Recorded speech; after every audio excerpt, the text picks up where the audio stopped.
Port Ormos is currently organizing a flower exhibition. That strange smell around here. Surround yourself with fragrance for too long, and your sense of smell will become dull. Allow yourself to be consumed by your emotions, and you lose the ability to think rationally. I'm Emily, a perfumer from Fontaine.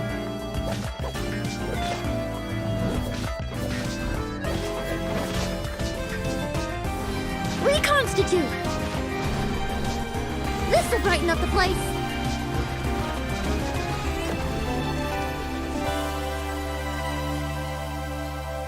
The hero from another world, supported by their companions, shall restore peace to the world. The chubby paper hamster just talked! Morning. Huh? It wasn't just a dream? But this Nickel-Mata friend of yours, she doesn't eat hamsters, does she? I remember I was reading a book at the Grand Bazaar. Well, then I woke up dressed like this.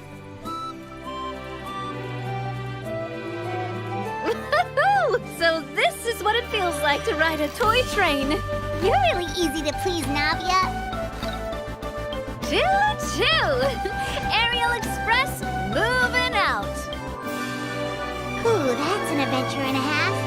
Do all storybook heroes have to work this hard? If you actually expect me to answer them all, we'll be here until the next Interdarshan Championship.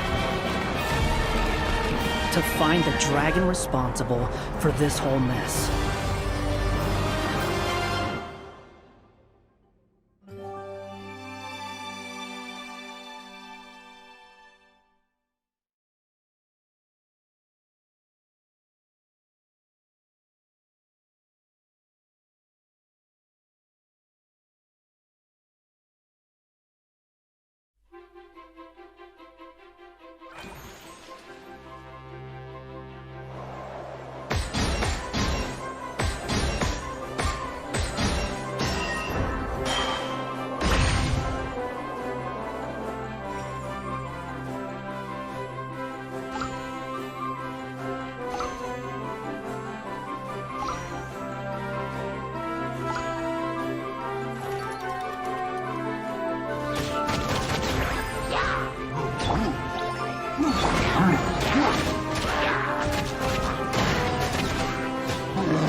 Scaling walls, leaping across the rooftops?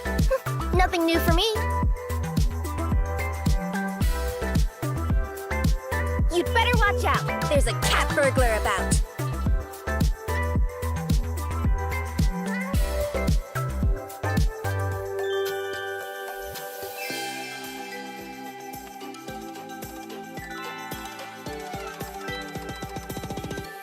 I present to you a gift from the forest.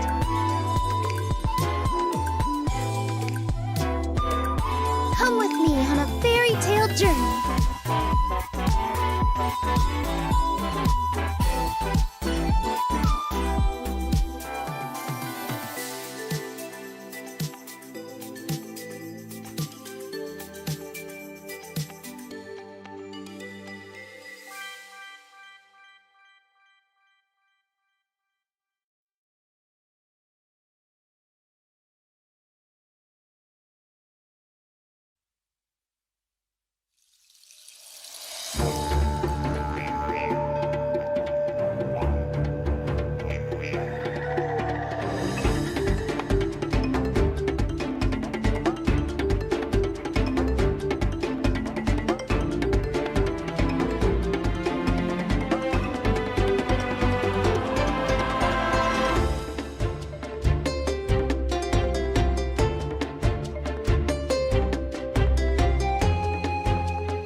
Welcome to the Cat's Tail.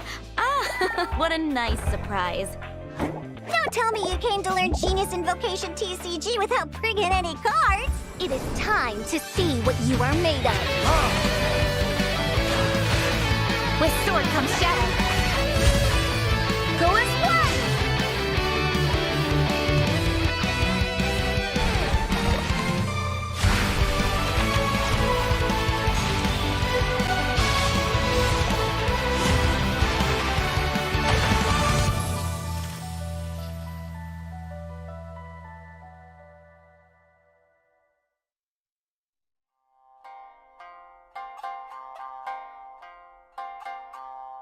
Hello, travelers, and welcome. I wasn't sure what the queue was, but my name is Leah, aka Windflower Leah. I am casting alongside Bleb. We are here for Rin's community tournament. I do believe this is the Uyu Invitational Season 2, and I am so thrilled to be here. Inazuma is beautiful today, as you can see in the background. So, a little hot, everyone. though. Hot, really? Yeah. Well, it is where I am, right next to you, apparently. But hello. Yes, it's so good to be here. I mean, you know, we're both kind of involved with Uyu Season 1, but I think more behind the scenes. So it's really fun. Exciting that there's a Season 2. I love these community tournaments. You know, we've been casting for Astro Arcana for quite a while, but honestly, these community tournaments are the highlights, I think, of any time they're run, because not only are they very different, they're just so much fun. They really are a whole lot of fun, as you were saying. And before we move on, I just want to say a big thank you to Rin, of course, for putting everything together and hosting this. She is here right now. Rin, if you want to say a hi. Hello. Hi, everybody. I'm back here behind the scenes, just doing my thing, relaxing, watching people do stuff. I feel great, honestly. Yeah. I kind of know what our guys like, you know, behind when they run our shows and stuff. It's like, this is awesome. I'm the director today. Yeah, you can cut us off whenever you want. I could do whatever I want. And we are on a delay, so I could control everything. But you two are professionals. You two are lovely. I trust what you will do today. You two are very, very great casters, so I am very happy to have you two cast the grand final for my community. Thank you for trusting us with that. Yeah, and just thank you to my community for funding this themselves. Actually, it was from a donathon goal about a month or two ago, And Yeah, then congratulations about two people from the community stepped up to help fund up to the $1,000 prize pool for this event here. It was Get On Out Lido, right? Lido and Get On Out, both of them. Yes. Yes, they've given so much to the community, or to me, to be able to give back. So hopefully we can do something like this again in the future. It would be awesome. And I mean, thank you again for trusting us with your tournament. I am very excited to cast this. Like Fleb was saying, these community tournaments are just a thrill to cast over because, I mean, even though we still try to tackle them in like a professional caster way, it is definitely more on the fun side, I think, of things. Right. Oh, that was one thing I forgot to do too. Maybe I can get it set up while you guys are casting. Okay. But of course. Let us jump to the tournament bracket, and you guys can take a look here and just observe what has happened. Yes. So here is the bracket thus far. Of course, our finalists here are Yutri and Jibu. But if you see these names in yellow, silver, and bronze, sorry, gold, not yellow, gold, silver, and bronze, there was a preliminary stage where basically players played a ton of matches and placed on a leaderboard, very similar to the Catskills Gathering tournament. So let's give a shout out to Ether, who took first place, Losian, who took second place, and Togepi, who took third place. And it looks like, is that Kyron Chaos? Yep. Kyron Chaos and Losian made it to third and fourth officially, right? Yes. Yep. They finished their matches yesterday. It was a sweep by Kyron, actually. Oh. Wow. Okay. All right. Well, let's... Sorry, go ahead. Oh, no, just we'll hope for some really good games today, because I know I definitely recognize Jibu. You know, he is kind of the person to beat of this tournament. So I, of course, am rooting 100% for Yutri. Of course, I'm good friends with Jibu, and I know he would want me to do the same. I just know that, like, the friend group that is, like, the competitive Genius Invocation TCG players on the Western side, they're definitely... like, some of them are definitely watching this and probably also rooting for Yutri. So, Jibu, if you're watching this VOD at any point, good luck. Yeah, nothing personal. But all right. I want to see you get thrashed. Oh, and here's the decks. Okay, so the grayed out ones are definitely the bands, but look at what Jibu brought. Just so if you're unfamiliar, like, with Genius Invocation TCG's like deck structuring, normally you don't run mono elemental decks, which is, if you look at Jibu's decks, entirely what he has here. He has mono Anemo, mono Cryo, mono Geo, which is banned. Goodbye, Ito. Mono Hydro and Mono Pyro, and look at his name too. It's Mono Magician. Mono Menace, really, but. I mean, yeah, it's you know, I think he's definitely an intentional choice here to give himself a little bit of a handicap, because definitely, like, you know, if you're not familiar with Jibu, by now, if after watching the tournament, you might be, but he's been at like pretty much every competitive tournament that's come out so far. You know, he was at Prince Cup in NA. He's been in a lot of the other events as well, so... Yeah, already made quite a name for himself, so I do like that he's having fun with it. You know, mono element decks.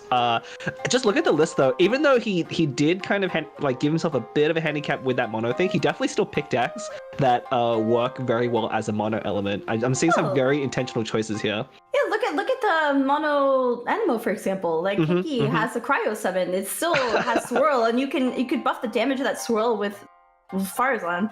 Yeah, Yutri on the other hand, definitely, like, I see a lot of meta decks that we have. One that you're probably somewhat familiar with is very in the middle there. No, I meant Conwell. That one. And there's Huntao. Okay, no. The status on Conwell in the Pacific Prince Cup tournament is actually, it has like an 85% ban rate. Every single player brings it. Every single player has banned it, basically, with some exceptions. Sure. With some exceptions. I'm really not familiar with the deck at all because no one's been able to play it. It's Pig Ban. So, but that first deck there, Huntao, I know you're familiar with that one. I am. Yeah, the original. I really wonder if it was actually like using a very similar list or even the same list as the video I posted. But I love that deck. So if, you know, even... I'm already rooting for Yutri, but I'm definitely rooting for that deck to win whatever matchup it gets in, because it's one of my favorites. It's so fun to play. I know, I really like that deck as well. We have been seeing a rise of Kuki again in the like actual competitive meta, so this is a very strong deck. As for Conwhale, that is obviously meta, and I'm interested in that last deck there. It looks like Jibu decided to ban Yunjin, by the way, which we thought would be really strong and prominent in the meta, but it ended up kind of taking a dive after players decided how they wanted to play around it. Like they figured out how to shut it down pretty easily. Yeah. So it's not super popular, but I think it's still very strong, especially if you're playing something off meta like, you know, a mono element. Well, look. So one of the reasons why Yunjin hasn't been doing that well is because there's so many freeze decks. But you know, the thing with running a mono element lineup is freeze. Haven't heard of it. Don't know what that is. True, which is the most popular reaction in this current meta. But you know, Utree here, with the tag The Dark Reunion, I believe that they said, we have a quote from them, "I have become the very thing I swore to destroy." So I know a lot of casual players come into TCG like, I want to play my mains, I want to figure out how to play not meta, but to win you have to play that meta, and they swore to destroy the meta, and here they are playing it. And look, I mean, it's what it takes sometimes. It's, this is the time to do it. You know, there's a lot of stake here for first place, right? Like we have quite a big prize to play for. So, you know, despite playing meta, I still think, I'm still rooting for Utree here.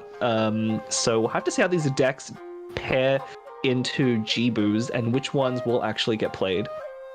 It definitely, I think the matchups, I don't really know how to look at the matchups. I'm gonna leave that to you this time, Blep, because I'm looking at Jibu's decks and I honestly, like, how would you classify them?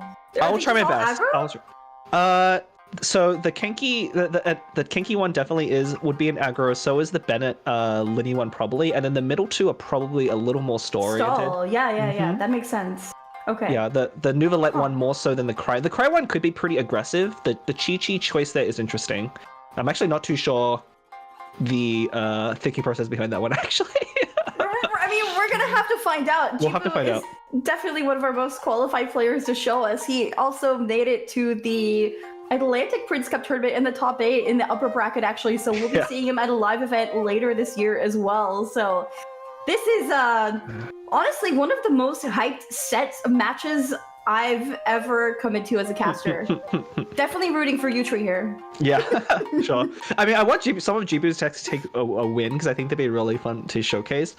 I feel like some of them are like sneaky meta decks that aren't like really that much downgraded, being mono element, especially the Lynette, like the Kenki Lynette Fire Zone one. I'm looking at that deck like, that is just almost like a deck that works. So honestly, I agree with you. I definitely agree with you. That one is going to pack a punch for sure. But there is another element to Jibu picking his decks. I do think that he's going to be spinning a wheel to determine his deck. He's not going to pick based on what he thinks Utree will be playing. So I think we're going to be seeing a wheel spin at some point here. Cool. When the players are getting ready to go. So just making himself completely unpredictable.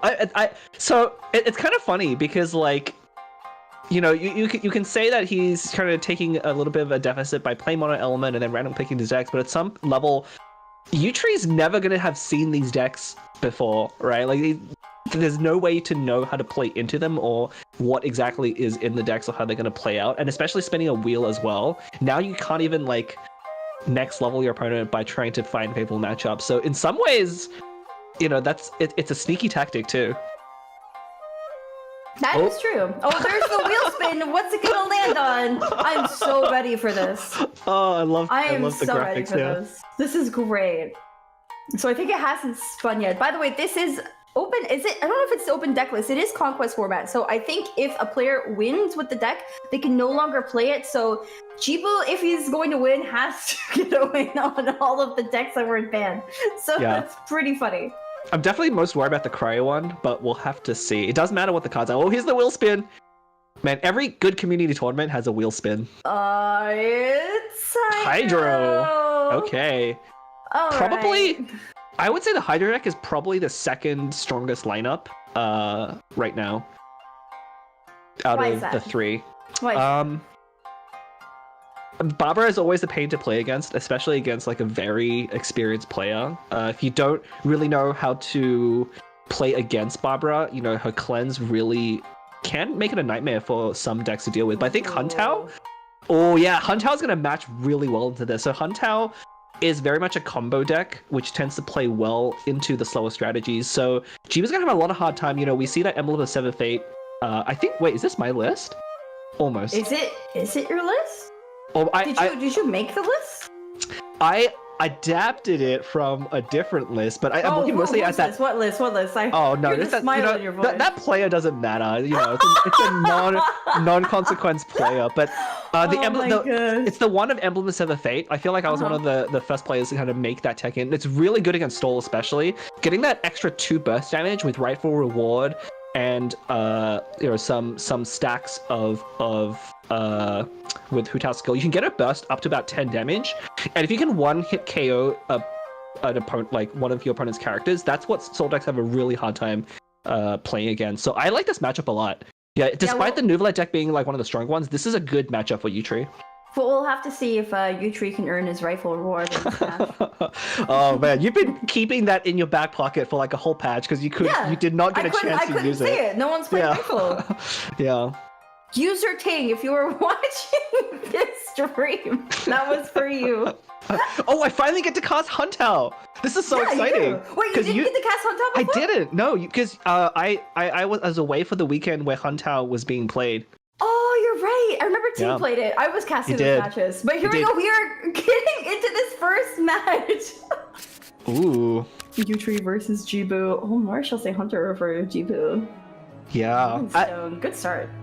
Yeah, Marishal Hunter, you know, is one of the new cards out of this patch. Obviously more expensive. Oh, double rifle. Okay, that's a good start.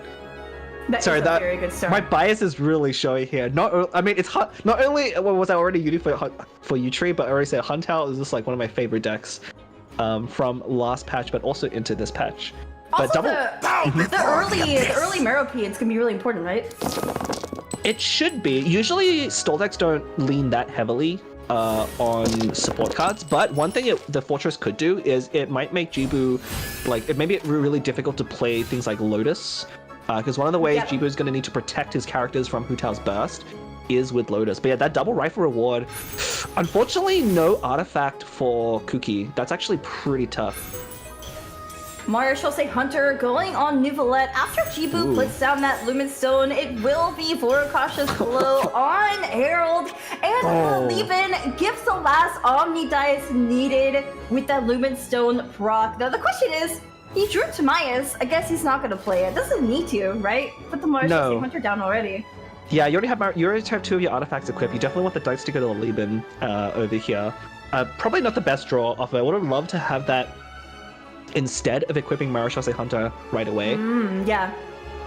But this order works out, but we'll have to see. Yutri does have a little bit of a slow start. Unfortunately, I don't think it's going to be able to punish this opening that much. Or was he going to have a treasure ramp? Yeah, he kept the treasure actually in his opening hand. So I guess he thought it was important to get it played turn 1 just to start getting those treasures in. Ooh, he's thinking about tuning that second rifle. I saw that. I wonder if he wants to Cookie skill. No, he's playing Sealy? I would go for a full equip turn. Oh, okay. Stand with me. Trying to get Cookie's skill up. But didn't leave himself any dice to swap. Of course, like Cookie's swaps, like the skill activates when you swap. You can only use it once a round. So typically, if you do use it in that very first round. Oh, and now only drawing the veterans. Ooh. Was that a quick swap you tuned? No. They did tune the rifle reward, so only equipping 1, which I think I would have liked to equip it onto Yao Yao. Yeah. You know, this is a slower matchup, so one of the ways you can really get ahead is Yao Yao Burst is actually one of the best things to do against Barbara decks, because you want to apply Dendro. It's one of the elements that is very hard to cleanse. And then Hu Tao makes great use of the Dendro cores because it puts a burst up into like 10-12 damage range. The unfortunate thing, Yutri just drew that veterans as know. well. We can do this. You're looking at it. It looks like Jibu is going to be swapping over to Barbara away from Herald, probably anticipating swap from Cookie. There's the veterans. Yeah, it's still good to equip it now because you will still get a dice off of healing. Yeah, one of the reasons why Veterans is so good on Cookie is, she does that 2 damage to herself on skill, which works perfectly to trigger Veterans, giving you a dice back. So both sides kind of drawing their cards in not the optimal order, right? Like, we're talking about Yutri and the Veterans, but Jibu also now has double Timaeus with 2 artifacts already equipped. Not likely going to be playing both of those either. For sure. But it looks like Jibu is going to be deploying a Barbara skill here, certainly to cleanse that Electro Aura that is currently on her. But how is Yutri going to respond? I see him hovering over that Timaeus, but he might go for Yaoya's skill. Decisions. Yeah, I think you want to get Yaoya's skill. Yeah, like I said, when you're playing against Barbara with Huntao, the Dendra application matters a lot. The only unfortunate thing is if you Yaoya's skill, there's not really anything you can do with the 2 leftover dice. So we're looking at kind of tricky situation. I'm honestly, maybe you tune Fortress and just go for a normal attack on Yaoya and just charge to a burst. He's definitely thinking. It looks like we're going to be playing Timaeus. Nope, there's the skill. Okay. There was a thought. Yeah, if we skill him, then we're probably not playing Timaeus, because there's no way to get it down. But I think I like this lane better. Yeah, Yaoya Burst is definitely the thing to try and go for in this matchup. Ooh. Whoa, Jibu playing that Timaeus and drawing Tenacity of the Millith, which is probably the artifact you want if you're Jibu right now. I think so, although it's kind of awkward because Jibu's already equipped Marechaussee Hunter onto Nuvalet. And Nuvalet's a character that he wants to protect. Like, he's gonna be the carry for this deck. Like, Herald and Barbara are just here to stall out as much as possible. And so he'd really like to get that Tenacity onto Nuvalet to get him up to 12 effective HP, because that's how you're gonna tank a Hu-Tao burst when it starts coming out. But yeah, I don't think it's worth it to override the artifact at this point, so we might see it go on to Barbara anyway. It might go on to Barbara. I mean, what else could you do with the 4 Omni that Jibu has? Because you ideally want to be cleansing that Electro off, so you want to be ending first, right? But like, so you don't really want to be swapping around. Yeah. Okay. So this probably makes sense. And I guess that's it. Yeah, that's it. There is the Tenacity. Just as you predicted, Bleb, and Jibu will be ending his turn here. And now it looks like Yutri has a decision. I saw him hovering the swap character. Maybe he goes Cookie, tunes the Meripede, plays Timaeus. Who knows? Yeah, that's definitely a play that can be done. I mean, getting onto Cookie is decent because she does have the Veterans equipped. So I think that Yaoya skill is going to heal her. There is the Timaeus, Fortress of Meripede, getting burned away to a crisp. What do you think about that play, Blep? I think I would like to stay on Yaoya and get her burst up myself. Cookie probably doesn't want to skill here again, so I really like rushing Yaoya burst in these kinds of matchups, because it really, when you have Yaoya burst up and Cookie burst up, your opponent can't cleanse you. One of the things you need to really focus on when playing against Barbara specifically, or any stall deck, is how to manage your reactions, and the less they can cleanse, the better. So the combination of Yaoya plus Cookie is just so powerful that I think I was just normal attacked on Yaoya there. Definitely. I don't disagree. Yeah. Actually, did Timaeus draw any artifacts? Wait a minute. Wait, I need to look back at the list now that you mentioned it, because so Timaeus is only going to draw an artifact if you have at least 6 in your list. So unless Yutri messed up, so the list that I saw, I'm pretty sure had 6. It does have 6. It should be 2 Gilded, 2 Veterans, a Gamblers, and an Emblem. Did he accidentally fudge his deck list? Uh-oh. That's really unfortunate if he did, because that Timaeus now is going to have a lot harder of a time getting used, but he should have drawn an artifact there. I wonder if he's thinking the same thing. It's like, wait a minute. What just happened? I would be. Okay. Ooh, go for the normal attack here. Yeah, we'll have to check in with them after this match to see. But for now, well, the game will continue on. We'll see a normal attack go down from Cookie, threatening her burst, which is decent in this matchup, but probably not the best. And I think Leah is having some issues, so it's going to be solo me for a minute as we watch this match unfold. So Jibu doing the classic stall trick of just swapping around on characters with artifacts equipped to take hits and gain value. You know, Vorikash is here on Herald. And this is one of the things you have to really watch out for when playing against stall decks as well, is they get a lot of efficiency by just equipping artifacts and swapping around, wasting all of your damage. We see that Hydra Resonance in hand. Barbara Burst at some point will fire as well. So Kuki Burst does go down here. Unfortunately, wasting that healing on Kuki. Still going to trigger the veterans. Let me step in for Leah real quick here. There's a little thing that happened in the background. Hey, no worries. How you doing? All right. So far, so good. I mean, this is a really interesting match to watch so far. We're gonna have to see if Yutri can really. I think Yutri, unfortunately, is going for the burst. I feel like on the wrong characters. You really want to. You really would have wanted to go for Yaya burst over Kuki there. So I'll have to see if he can make a recovery after this. Yeah, Kuki burst is a really good one to just hold on to, especially if you're running talent and just like a nice surprise hit and a big heal. Exactly. Yeah, although was there? I don't think there was a talent in the list if I am remembering right. But either way, talent's not that useful in this matchup. But yeah, the cool combo is once you actually get Yao Yao's burst up, every swap is a heal on the active character, which is important for Rightful Reward because it only cares about the active. So that's how you get really quick stacks by just swapping around on Hu Tao. So not only are you getting Dendro on your opponents that can let Kuki swap trigger the quicken, you also build up Hu Tao's burst way faster than staying on Kuki. Right. How do you think of the Hydro, the mono Hydro team against this run though so far? It seems to be holding its own, but it's like it's Jibu anyway, right? So. Yeah, I mean, Jibu's playing it correctly right now against a deck like Huntao, which is just spreading out the damage and then probably going to go for a Barbara Burst. What we're probably going to see here is when Hu Tao's burst is close to being ready, Jibu's going to sit a lot on Herald. With that revive, because that's one of the ways he's going to be able to survive a Hu Tao burst straight up. And surviving the first one's really important. If Barbara or Nuvalette gets taken out by that Hu Tao burst, it's going to flip the game very quickly. I wonder if it's a good idea that Yutri did get that treasure plate a bit earlier than just to have him on hand. Already drawing two, especially, so it will be handy just to make sure they stay a bit healthy while trying to bring him down. Yeah. For sure, you can definitely use it to fuel out a Hu Tao burst right away. And in this matchup, you know, you're not really going to get much use out of the healing part. Are they gonna play them now to play Lehman? That'd be. I see them hovering over a switch character. I think a swap would be better. You really want to activate Kuki's skill, because again, it only triggers once around, so you want to make use of it as much as possible. Ooh.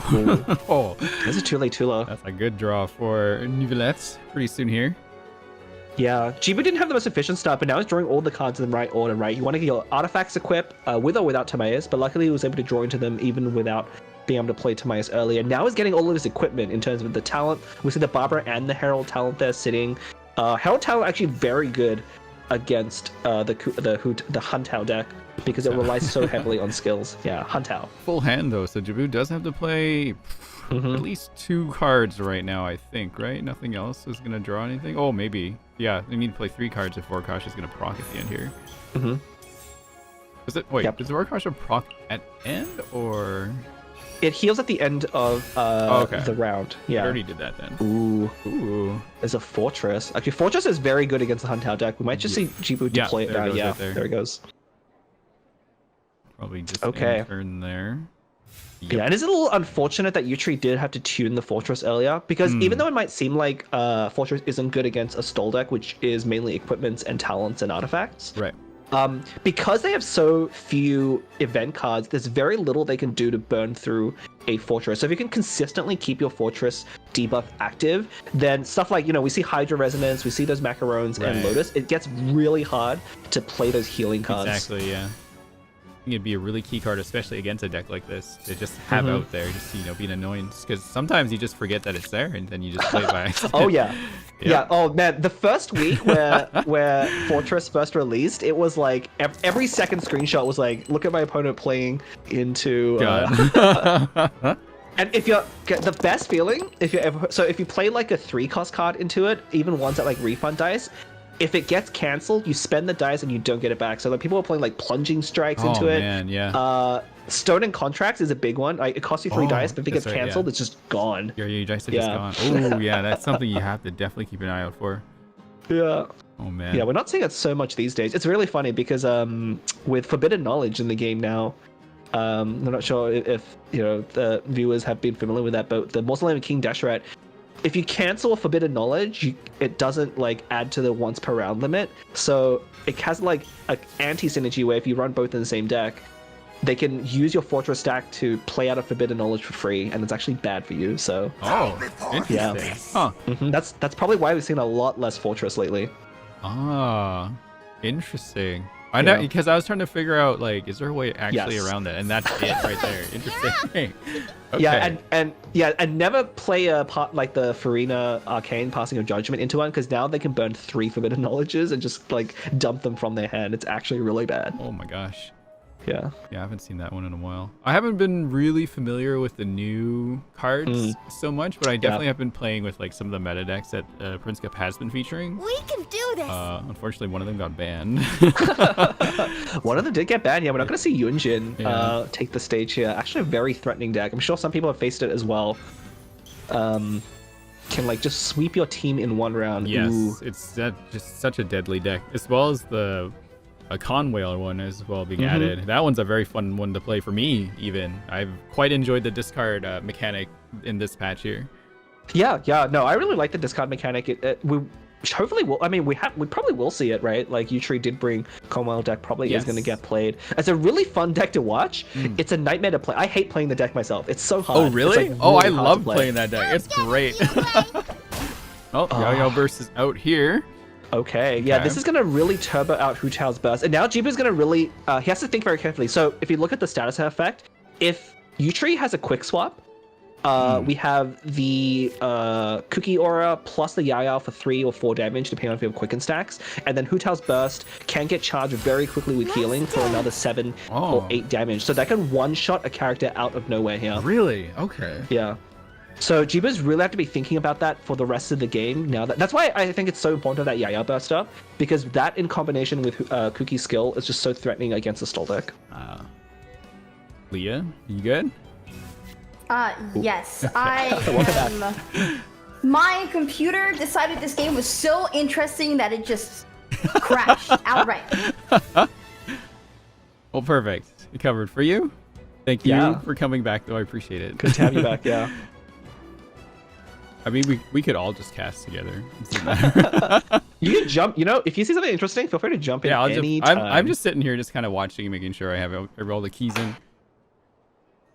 Yeah, we see Utree hovering over Hu Tao's burst. I think he's thinking if he use a treasure here. I don't know how many stacks rifle reward is at, but I think if we can check 2. Okay, so 1 treasure. Yeah, so Utree has just enough to do a single treasure plus a tune will be Hu Tao burst, and that's going to take out Barber here. Ooh. So that's what Jibu is thinking about. Right.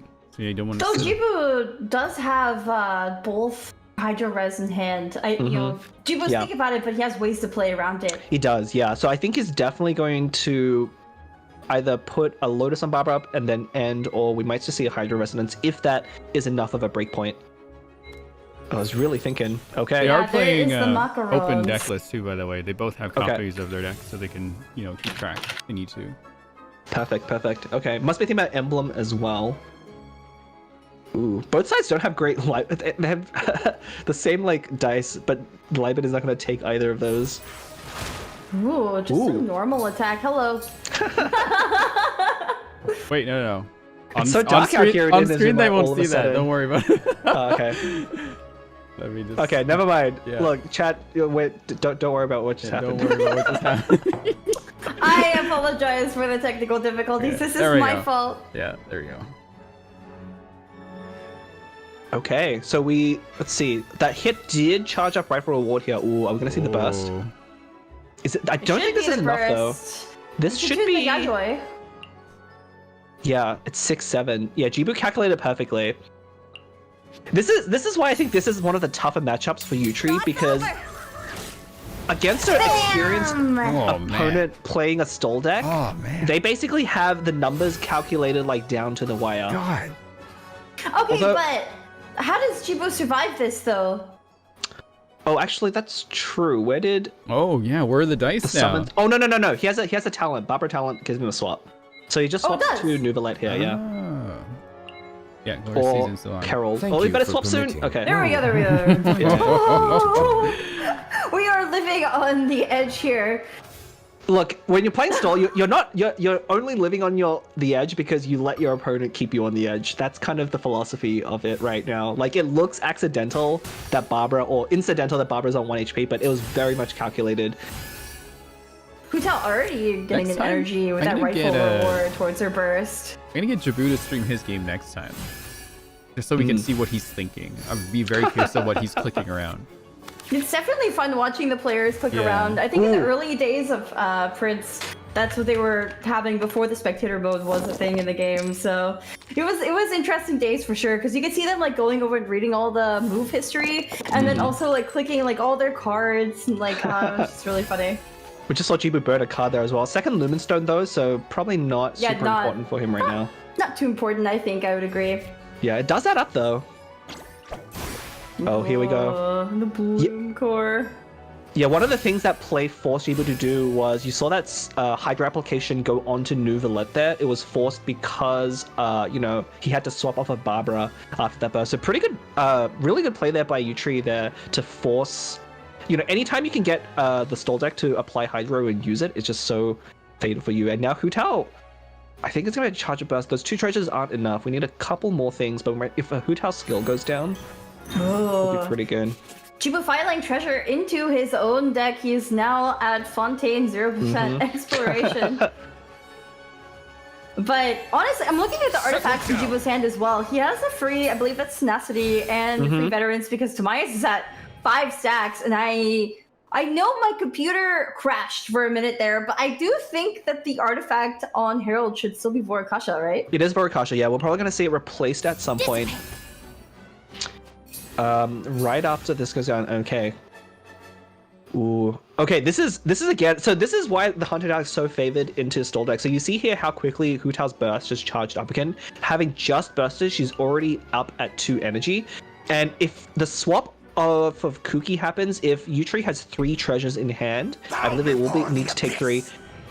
He can burst right away. So yeah, so Jibu making a smart choice here, swapping a Herald, because Herald with the revive will be able to tank that Hu Tao burst even if it comes out. Wait, so the swap is not... Yeah, it will take out Herald, right? And then burst. So didn't Jibu make a mistake and need to apply Herald talent early? Well, but either way, it's the most overkill. And we'll have to see if Utri decides to go for the burst on Herald here, because I don't know if you want to waste it on Herald necessarily. Like, the main threatening thing is that Barbara, but we could see go for a burst. It might be worth it. If we had a Gamblers, it definitely would be, but without a Gamblers, But I think Jibu should have played Herald talent in advance. That's my point. Yeah, I think that definitely would have been better. Yeah. Yeah, I think playing Herald talent would have been better, although Utri does have that sneaky little fortress stack. So actually, to use both treasures, he will need to burn that food in his hand as well to get this burst out, which is Lotus. That's so much invested just to take out Herald, which is the least important character here. It is a lot of investment, but then you don't have to deal with Herald later. You get to avoid Curse the Undercurrent, which is huge, I think. Well, if you Hu Tao skill here and try and just rely on normal attacks for a while. Oh, it's going for Veterans. Okay. Oh, wait. Huh. That's really interesting, because how are you proccing Veterans? Oh, we're probably going to see Hydra Resonances come down. Because I think what Jibu wants to do... Well, So you could Hydro Res now, and then you could Herald Talent because you get a Hydro dice back. Yes. You could definitely do that. I mean, we'll see a Hydro Resonance come down here. The only thing is that Hu Tao doesn't have a Pyro Infusion right now. I would have thought Jibu was playing around like a normal attack, taking out Herald, but Hu Tao has yet to press that skill button. So it actually isn't super threatening yet, even with that burst looming. But yeah, the Veterans equip was very interesting. I'm actually not sure what the point of that is if we're not Hydro Resonancy here. Okay, there's that the talent. So if Herald falls to Hu Tao, yep, then you still get the dice, right? For Veterans, is that not proc? So it only procs if you don't die. Exactly. Yeah. So you need to actually survive the hit. Oh, okay. Oh, I see. Treasure. That's what the play was. Yeah. So Jibu just emptied out his hand to make sure that it doesn't overdraw again off of that every house a stove. Digging for treasure. So what is it? 32% now? 33%? I've been tracking Utree's treasure though. He's been showing quite a lot of them. I think it's like 2 or 3 treasures deep. I missed like a good 5 minutes, 5-10 minutes this match. Oh, right. So I'm not sure what happened earlier. Totally forgot. Ooh, a Lotus. Okay, does that protect? Hang on, Lotus plus Here's the Hydro 6 HP. Is that enough? I think that's enough to tank a Hu Tao burst even with that Electro Aura. I believe it should be 7 damage. Oh no. Yeah, 8. It's 8 exactly. Yeah. Jibu needs to think about the Liban. If he leaves enough dice to Liban, he's gonna overdraw by 2, and I don't know if he wants to burn those treasures. Probably not. Oh yeah, just gonna play. Yeah, getting rid of Timaeus. That makes sense. You don't really need any more of your artifacts. You never gonna play Tenacity? I don't think you need it at this point because Bob already has Tenacity. I think Veterans is almost as good as Tenacity on Herald specifically because you already have that revive, although now that you've flipped, maybe there was an argument for Tenacity. But I think Jibu's gonna... Nuvalet has a weapon equipped and has drawn some treasures. Oh, this is gonna do anything, Jibu. It's gonna draw your card anyway. You should have played the quick swap. Oh, okay. You know what's really funny? I think Jibu was hoping for a anything but Hydro so he could tune. But he literally rolled a Hydro die off of his treasure, so now he can't tune. I think he just quick swaps. Place the quick swap. You just go. No, I think you want to hide it. Anyway, right? It's too important. Oh, okay. Oh. Look at all those equipment. I mean, I guess that's one thing you could do. Yeah, I mean, I think with only 5 cards left, I think Jibu really doesn't want to overdraw treasure. Next turn, we're going to see a pop-off round. I think Jibu has a lot of setup, so he's going to start trying to protect Nuvalet as much as possible. Try and whittle down Utree's dice and then just go for a KO. And it's really funny because Barbara's sitting there with her burst ready, but still not even needing to use it. It's just a tune to a normal? Yeah, it's just a normal. Eating through that Lotus, though, the only thing this really does is build towards Yao Yao Burst, which, I mean, I think this goes back to that first turn where Utree actually tuned the second rifle. Yeah, I think that the 2 rifle actually is a really good draw against the stall deck, and I would have definitely kept both. Right, getting both, you know, if you're not going to swap off of Kuki in that first round, you can actually delay her skill until round 2. There's no need to rush for it if you're not going to use it right away. So better to just spend the dice, especially if you don't have 3 Electro on equipping something else. Look at look at all the Hydro dice. Okay, I didn't get any more. I was like, that is like really good for the first roll.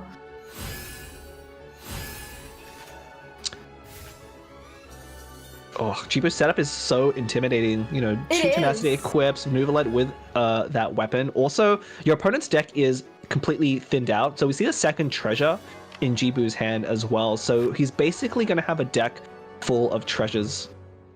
Yeah, so I mean, you could play that treasure and like, as you said, his deck is very thinned out, but you have Veterans re-equip if you really want it, and you have Strat to draw out treasure, and also Nuvalet has the Marshall Say Hunter, so you can go diving for those treasures too.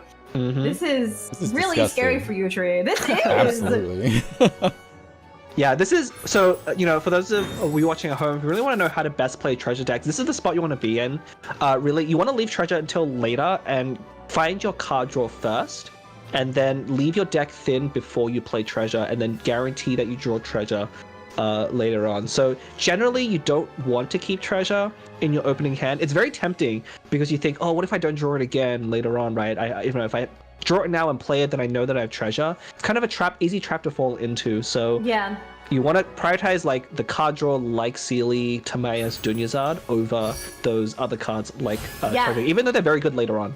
And that's because, like, if you add treasure into your deck at the very start, similar to how Yutri did in this match, actually, what ends up happening is you're not going to draw out your other card draw. Like, basically, you start with card draw, so you can draw into more card draw, and then you finally play your treasure at the end, so that you know you're going to draw a treasure. But, like, if you draw things out of order, it's going to slow you down considerably. Yeah. Ooh, that Hu Tao Burst now costing 4 because of that curse. And we still have that Fortress stack active, so Yutri's gonna need to either burn the Quick Swap, which may be something to think about. Time to go. Oh no, just gonna burst. Just a burst, and it does take out Herald, but that Curse of the Undercurrent is going to come back here. Alright, so Makes Jibu everything survived. cost one more dice. Oh yeah. I was gonna say, Jibu's probably gonna stay on Nouvellette here because your opponent just used up their Hu Tao energy. They have 4 or 5 cards in hand, but they do need to burn through a fortress in order to play a bunch of treasures. So you're not afraid of the Hu Tao Burst right away. Plus, she needs to skill for 3. Ouch. That's so much dice. Yutri just swapping over to Yao Yao, and honestly, Jibu doesn't have any more Source Water droplets, but you can easily generate more. This is very scary. Yutri playing a treasure to Ether the Fortress of Mirrorfeed, playing another treasure. Ooh, got a Dendril. Yeah, that's pretty lucky. That is very lucky. Both sides treasures are doing very well. Although Jibu's Hydro one, I think, was not actually what he wanted. True. But we'll see. Liar Song. Reset of Veterans.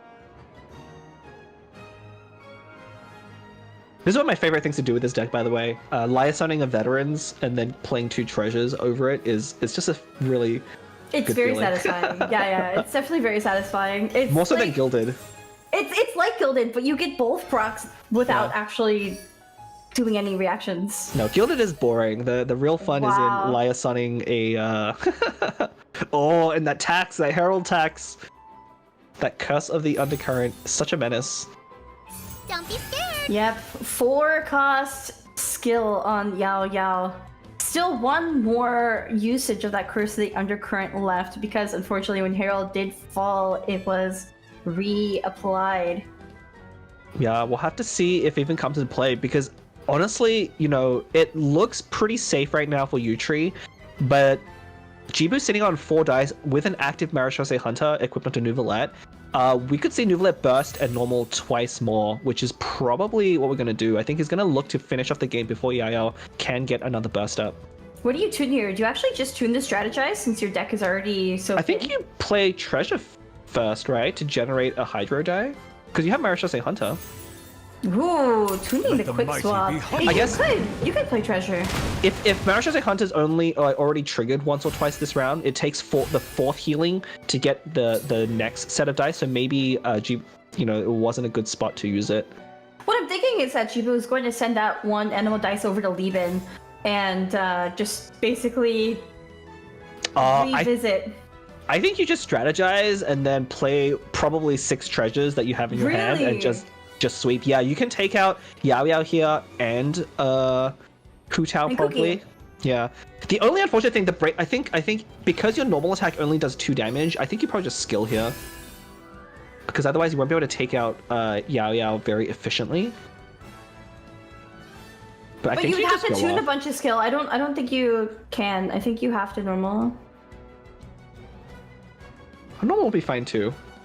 I mean, you could just roll Hydro die off your treasure. Like, that's just okay, the thing. but like it didn't happen. There's only 1. Oh, it's going for it. Oh, we're What is going it? for it. Ooh. It's Pyro.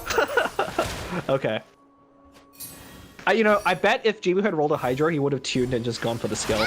Well, the reason he played the other treasure is for the Tula discount. Yeah, getting to that charged attack, very crucial for Nouvellette here. But that's what I mean. He's just gonna go in this round. Cookie is gonna fall as well to this Nouvellette skill. Okay, we have a decision to make. 2 treasures in hand and a strategize that will definitely draw into more treasure. You could easily go for another normal. Oh, playing it safe. I see. I think this is the right call. I mean, we're probably gonna see a treasure. Oh no. Oh no, because of the tenacity. Yeah, Okay. tenacity is gonna generate 1 Hydro die for Lieben. Oh yeah, Barbara still has those macaron stacks. Wow. And there's no elemental aura on her because it was eaten up by that pyro summon. Yeah, we're probably gonna see Yutri looks like he has an opportunity now to snipe off that Barbara before burst, but I don't even know if you want to do that. Barbara is not the character you should be worried about right now, but I don't think there's any other way for you to go about it. Yeah, we see him re-rolling that Electro Dice. He's almost certainly gonna quick swap into a Hu Tao burst here. But that's not gonna be Gamblers could have been enough. so good earlier. Yeah, the deck already does only run a single Gamblers, which is why, again, the card draw is so important, right? You want to draw through your deck, find your important cards before you stuff them full of treasures. Look at Jibu's dice. There's 2 on the 1 Hydro. That is so sad. I mean, you don't really need that many for Nouvelette, right? Because it's all normal attacks. It's only 1 more normal attack left of the Source Water. Oop. Oh, no quick swap. I think Yutri wanted that quick swap. I think he forgot about the fortress. Oh no. Oh no. You can see him pausing there. Yeah, I think the play was trying to go for, because you stuffed that cookie skill up, was to quick swap into a Hu Tao burst. That would be enough to take out Barbara. But now, oh, what do you do? I mean, I think you still have to go. I think you still have to go to Hu Tao.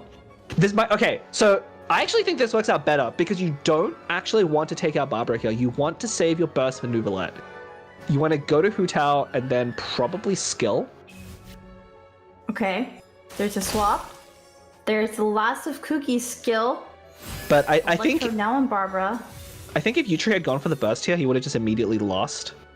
Look at how the Hydro Die just came in, by the way. So there's 1 Hydro Die from the Tenacity. No, it's not just the Opera. There's also the 1 Hydro Die on Barbara from Tenacity of the Millilith. So it's 3 Hydro Die. That's another action for Jibu. Yeah, actually, Opera is so great in mono element decks, right? Because it always gives you a dice that you can use. Message in from Yutri. Yeah, I forgot. we just got word. Yeah, I could see it. It's really funny sometimes as casters, like if you watch like the pace a player's playing, you can tell when they've made a mistake because they'll usually pause right after doing it for a little bit longer than any other time, and then you just know.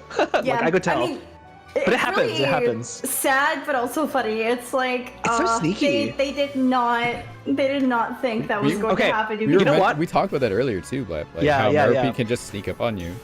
You know what okay, here's if there's any TCG devs listening and watching this, because why not? Because it's such a fun event. Ooh, we need more like onboard effects. Because okay, you know Farina has that bubble effect when her burst is up. We need like a fortress effect that gives you like prison bars when you're under the effect of fortress. Because then I agree though. Yeah, wouldn't that be so cool? No, it would be so cool. Like I don't know about your idea specifically for Marathon. I'm sorry. But I think the idea to have like onboard effects is actually just so cool. I agree. I love Farina's thing. Hu Tao's burst, sending Barbara into Nouvelette. I was actually thinking of going through and recording every burst just to have on screen, just to like bring up as they do their bursts on here. Oh, that'd be fun. It'd be very fun. Like the actual characters? Yeah, actual character in game doing a burst, yeah. Yeah, well, one of the things they started doing with at least the Prince Cup Pacific, yes, thank you. I never get that right. Is they added like this animation with like a 3D board thing, which I think is really cool. My only complaint is that they use it way too often. Like they'll hype up like a normal attack and be like, fancy animation, 2 damage, and like, come on. Yeah, it's kind of weak. Anyway, in terms of the game though, you know, Yutri used up that burst on Barbara, but that actually frees up Nouvelette, who to be perfectly safe against a Hu Tao burst. So we're gonna probably see Yutri be put in a very tough position here against Nouvelette. Yeah, Yutri is not in a great position, even with that Hu Tao burst onto Barbara. Like that overload was so huge, but obviously, you know, Jibu calculating those lines, knowing Barbara would live with 3 health. And Yutri is trying to use the rightful reward stacks to build up towards that burst now, but just like something I wanted to point out earlier, Jibu played enough treasure to be at 16 dice. That is the maximum amount of dice you can have in a game of Genius Invocation TCG. You can't go over 16. That's the cap. Wait. Hang on. Yutri, I think, needs to draw into a... There's actually a chance. If he draws into an emblem of Severed Fate, I think that's actually enough to kill Nouvelette, because it's 2 + 6 + 2. I think even if you kill Nouvelette, Barbara can solo, no? No. I don't think Barbara can solo. Oh, okay, wait, the stove. Hang on, the stove. Wait, there is No, you have to click stove. Come on, you tree. Draw more cards. Oh, no. Oh, maybe you wanted to play Timaeus there. No, but remember, Timaeus didn't draw an artifact. 6 cards left. Oh. You can't go for the burst here. You have to look for that emblem. Oh no. Yeah, I think it's checking the damage. If this is enough to kill Nouvellette, or There's the burst, and this is definitely a mistake. Yeah. The emblem would have done it. It would have been perfect to take out Nouvellette, but Nouvellette does live with 2 HP and the Pyro Aura on him, but it's not anything. But yeah, that would have been exactly enough, and that would have been so close because you have 6 cards left in your deck. That stove is going to draw 4 of them, so you have a really good shot of hitting your emblem, and you have just the right dice as well to do it. Oh, that would have been such a big turnaround because that would have taken out Nouvellette. Okay, I've been beaten by Barbara Solo before, but I think in this spot you're pretty safe from Barbara Solo taking you out. Because there's no egg. Calculating these lines exactly, knowing just how many treasure to use to heal Nouvellette to avoid Nouvellette going down. Well, I would say miscalculate a little bit in the last one for going for that prepare skill when there's a chance of emblem burst from Hu Tao. True. Right. True. That like missing just one card like that, especially when you're playing a stall deck, can be fatal. It's how I beat Robot Wizard with the Hunt Tao deck too. Yep. You are humble flex. Yeah, very humble, very, very humble. Taking the opportunity to brag here. Oh, look, I need all the wins I can get. Oh yeah. You should definitely think about what to do here. I mean, you have that stove. You could draw something out at least, but it will be swapped to Cookie. Yeah, I wonder if his for some reason maybe he thought he was still under the effect of Fortress. Obviously, if you stove into a Fortress, it will get cancelled out. But he's already burned that Fortress stack. One good tip is if you have a card draw spell, especially a free one like Stove, always play it first before doing anything else. Because you want to see what you draw into to give yourself more options later. Oh, is this an emblem? This is an emblem. Okay, that's a treasure. This is not an emblem. You also don't have... I haven't lost yet, I think. So one thing about Cookie decks in this current meta, and the reason why Hunt Tao is not really played. By the way, Hunt Tao meaning Hu Tao plus Underwater Treasure Hunt, if you're not familiar with that name. Yeah, I made it. A lot of Cookie decks these days are actually focused around Cookie herself. So you'll bring Sapwood for the kind of dice fix and also +1 damage to everything. You'll have Cookie Talent for her survivability. You'll have things like Adeptus and Emblem of Severed Fate, mostly for the Cookie Burst. But I mean, it could also go on Kirara. But there is the stove. Obviously, not even drawing out the emblem. Hang on. Is that the last card? Is that literally the last card? There's no way. I mean, yes, I think so. What card are we looking for? Emblem of Severed Fate. It's one of the artifacts. It's. Oh. What if Utree accidentally took it out or didn't put it in? Because Timaeus never drew an artifact. That could be it. What if it's not in here? If it's not in, that'd be so unfortunate because that would be the one card needed, and especially good against stall decks.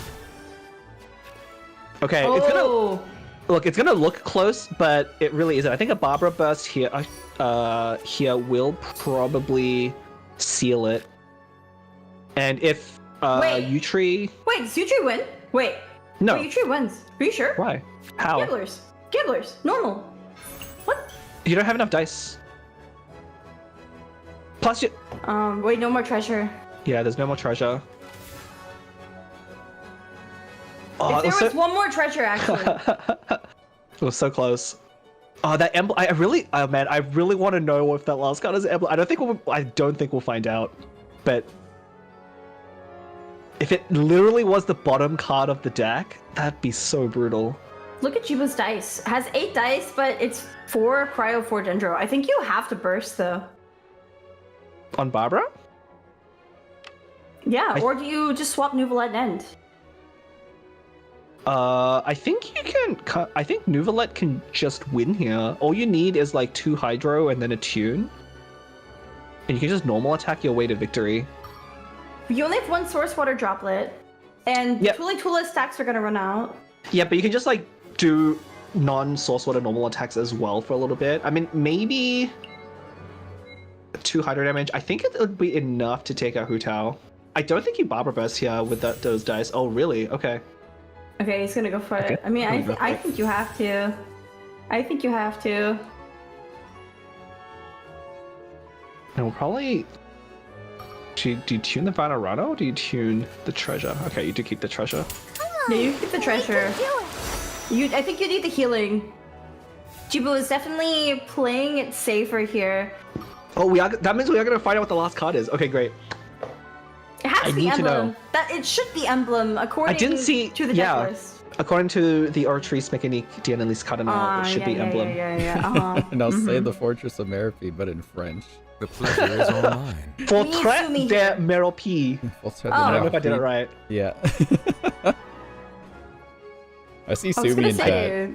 I definitely Oh, butchered is that. he in chat? Yeah. I told him to come watch. If I butchered that, all the better, because he's gonna hate me for it. We can do this. Just bring all the casters in here right now, just for a whole party. Just have us screaming over each other. All right, what's this last card? I'm curious.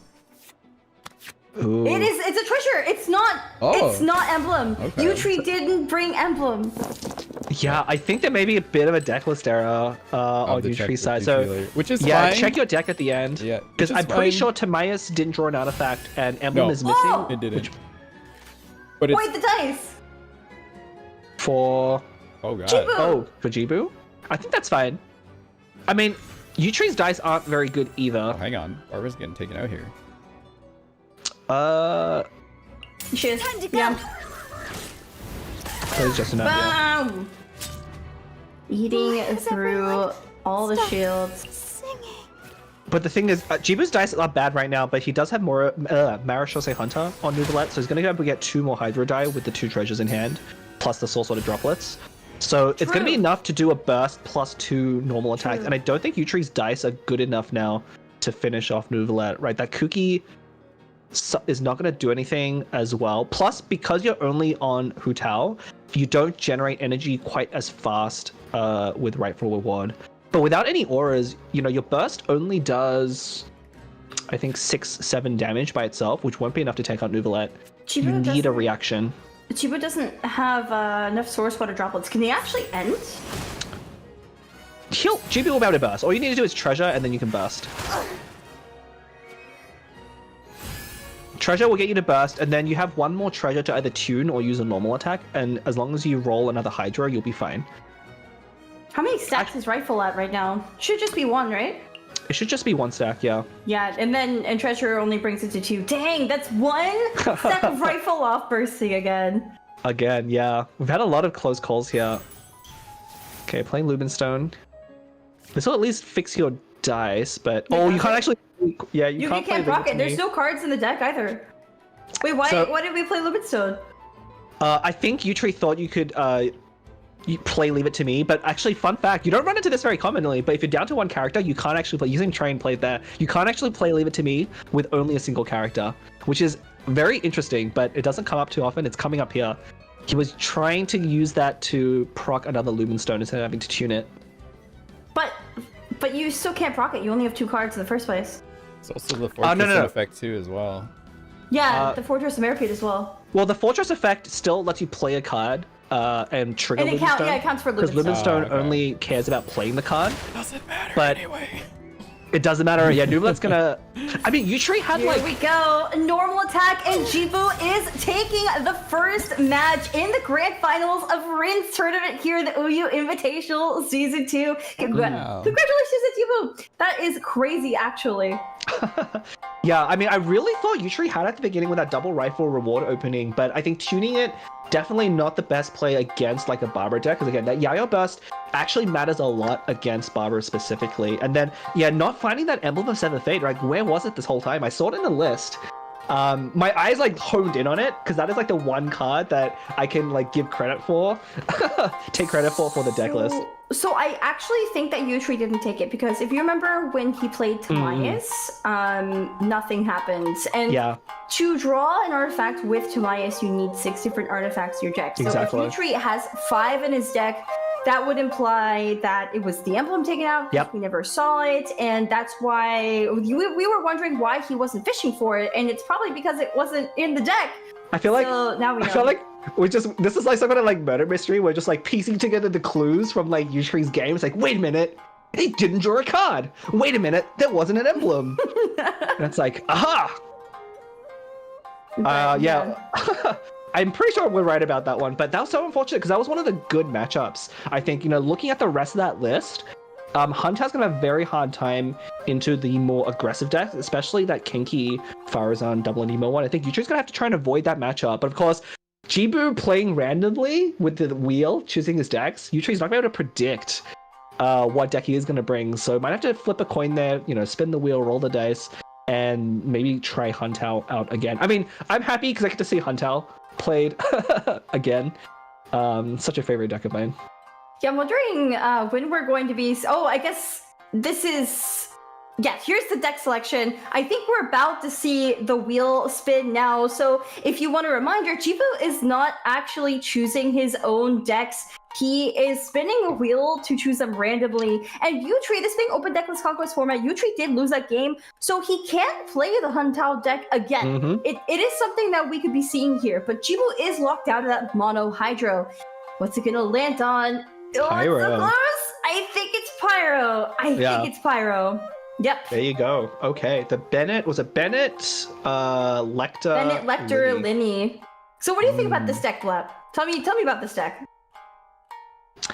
Okay, I would say, looking at the characters, this is probably the worst deck of the 5.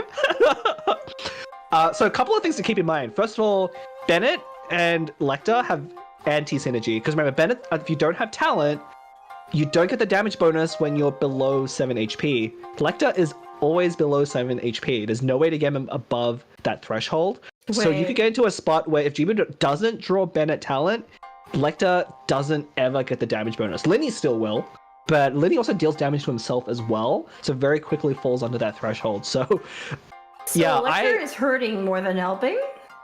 He is. I think so. My impression of this deck is that Lecter is supposed to be like Herald, basically. It's a little bit. I mean, for Herald. They did buff Lecter recently. I'm really sad that it wasn't quite enough to kind of bring him over the line, at least competitively speaking. But I'm really excited to see him played since his buffs. Because if you don't know what changed, so he used to only get a Pyro buff after the revive. With his talent specifically. So if he didn't play his talent card, he wouldn't get that +1 Pyro damage buff like Herald does. But they moved that from his talent card over onto his base kit, which improves it dramatically. So now he plays a little bit more like Herald, although obviously doesn't have that 2-hit skill. So Herald gets to get a double damage bonus, and that's probably why Lecter isn't quite making it, at least competitively speaking. But once he flips, he hits really hard. He has a 4 damage skill with Pyro. Obviously, in mono Pyro, you can't use that in a reaction, but in a regular Pyro reaction deck, that would be really good. Yeah, there's no reactions here. No. And there's no other resonances, I think, because Bennett is Mondstadt, Abyss Lecter should be Abyssal Resonance, and Linny is Fontaine Fatui. So there's no resonances to even generate an elemental reaction. Yeah, before looking at the list, though, I'm pretty sure that this deck is going to be mainly centered around Linny, and we're probably going to see it play around Linny talent. So if you're not familiar with what Linny's talent does, is it anytime Linny's or the cat, Boggle Cat? No, it's not, that's Lynette's skill. Grim Malkin, yeah. Every time that summon hits, will deal an additional 2 damage if your opponent's already affected by Pyro. Which, again, if you're a mono element deck, that means your opponent most likely will have Pyro applied to them. So pretty good card for the mono Pyro deck for sure. I'm just wondering, what is Yutree going to pick? Because I don't know if we have the pick yet for him, right? So yeah, we're waiting to hear word. We're still sorting out a little technical issue on our end here. No problem. Right. But looking at Yutree's decks, what do you think would be favored into this Pyro deck that you... If I know that I'm going to Pyro, so anything with a first turn kill potential could be very threatening. I don't know if that exists though for Yutree. If you can take out Bennett, because I think you can expect Jibu to rush out Bennett's burst, but I don't think you have anything that can threaten Bennett on round 1. So you probably want to look for something that can take out Linny. I think Linny is going to be the key character here, so you probably don't want spread out damage, so probably not Moan Official. I could see Conwell, the Serpent, with the 2 Consecrated Beast deck. You know, a Nemo Serpent can threaten 10 damage bursts very easily, so it's probably between that and Huntao again, who can also get big damage off on a single character. Because I think Linny, like, if you take out Linny, the deck kind of crumbles. Yeah, I think... Yeah. I think U-Tree did really well on Huntao, by the way. You know, the issue with Emblem of Severed Fate aside, I was really impressed by the lines that they were taking. And I mean, of course, Jibu is going to respond appropriately because he is the most, like, he's playing the most tournaments, right, competitively. But U-Tree, being a newcomer to the scene, and I think doesn't really have like tournament records in like the official tournaments like we're used to casting, you know, making it to the finals as a member of Rin's community tournament, that is super impressive. I think we should be congratulating U-Tree. That was a very great game to watch, I think. I also love the profile picture. I've been sorry, that makes me so happy every time I see it. Like that, I think it's a Vaporeon, right? It's just like enjoying life to the fullest. I'll show you the picture later. What's been going on? Oh, okay. I don't know what that is yet, but I took a guess at what it could be. I mean, okay, now it's nothing bad, but it's not definitely the situation of what was happening. But we'll take a look later. Now I'm definitely curious. I'm so excited. All right, I'm learning so many things on this cast. Okay. It should be these. Yep. Ooh, yeah. So U-Tree going to run it back with a Huntao deck again. I wonder if he will learn his lesson to not tune the other rifle, because he wouldn't have had to build up to those Yao Yao bursts so often with like normal attacks and skills. If he had that rifle, it would have just been Yao Yao burst all the time. Yeah, it's less important, I think, in this matchup. In this matchup, you might not actually have time to go for Yao Yao burst because you're gonna get put under pressure by Bennett's burst very quickly. And Jibu's deck, interesting enough, has tenacity, which means it's a slower stall deck and not an aggressive combo deck like I initially thought. So look, it's double treasure, veterans for Akasha, double tenacity, and Aquila Favonia, which, you know, when the enemy uses a skill and your active character is equipping Aquila Favonia, it heals you by 1. And then there's also King Squire for Linny Talent, which buffs damage against anyone afflicted with Pyro. Interesting. It's definitely, it looks to be more of a combo deck. So what it's probably going to do is try and set up Bennett's Burst and then go off with treasures, right? Do a lot of normal attacks, make a lot of use of that +2 damage buff. And I guess Lecter here is more of like a kind of a tank, right? Can eat up a big chunks of damage with that revive. All right, I did not catch who's going first, by the way. Also, channel points. Oh. So yeah, there's also going to be a gamble. You can vote on who you think is going to win, and basically use your channel points from Rin's Twitch to root for one of our players here. And of course, I think the way it works is if that player wins, then whoever put their points onto that player, it gets distributed evenly across all of those people, and then whoever voted the other player who lost, those points go into the abyss. Goodbye. Well, they go to the other person. Yeah. Well, the points on the loser side get divided up to the winners on that side, and whoever like put the most in will get a bigger chunk of that. Right. Our bond is strong. And those channel points used for a number of things, but related to TCG, there is something where you can redeem to challenge me to a TCG match specifically, and I've only ever lost 1 match to any challenger so far. Okay. Wow. Who was it? I think it was Chaos. Ooh. Yeah. Okay. Oh, interesting. Murakasha on Lecter swapping over. I think Jibu really wants to look for some of those things like Tenacity, the Millith, Bennett talent. Does have Linny talent in hand, and Levin. We're probably going to see him swap back to Bennett. This is almost certainly just to soak up that Electro. So I think he wants to avoid getting Electro on Bennett, so that he won't be overloaded off when that inevitably happens. Oh, okay. Wait a minute, he has a King Squire plus Linny talent opening. This is, maybe you took over to Linny.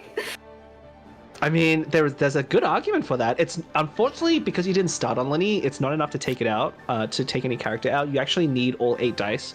So if you're not aware, there is a first turn kill you can do with Linny if you hit King Squire into his talent, then into a skill. But you need all 8 of your dice to do that. Ooh, strat. Draws out Lotus Crisp and Opera Epiclase. And there's the Opera.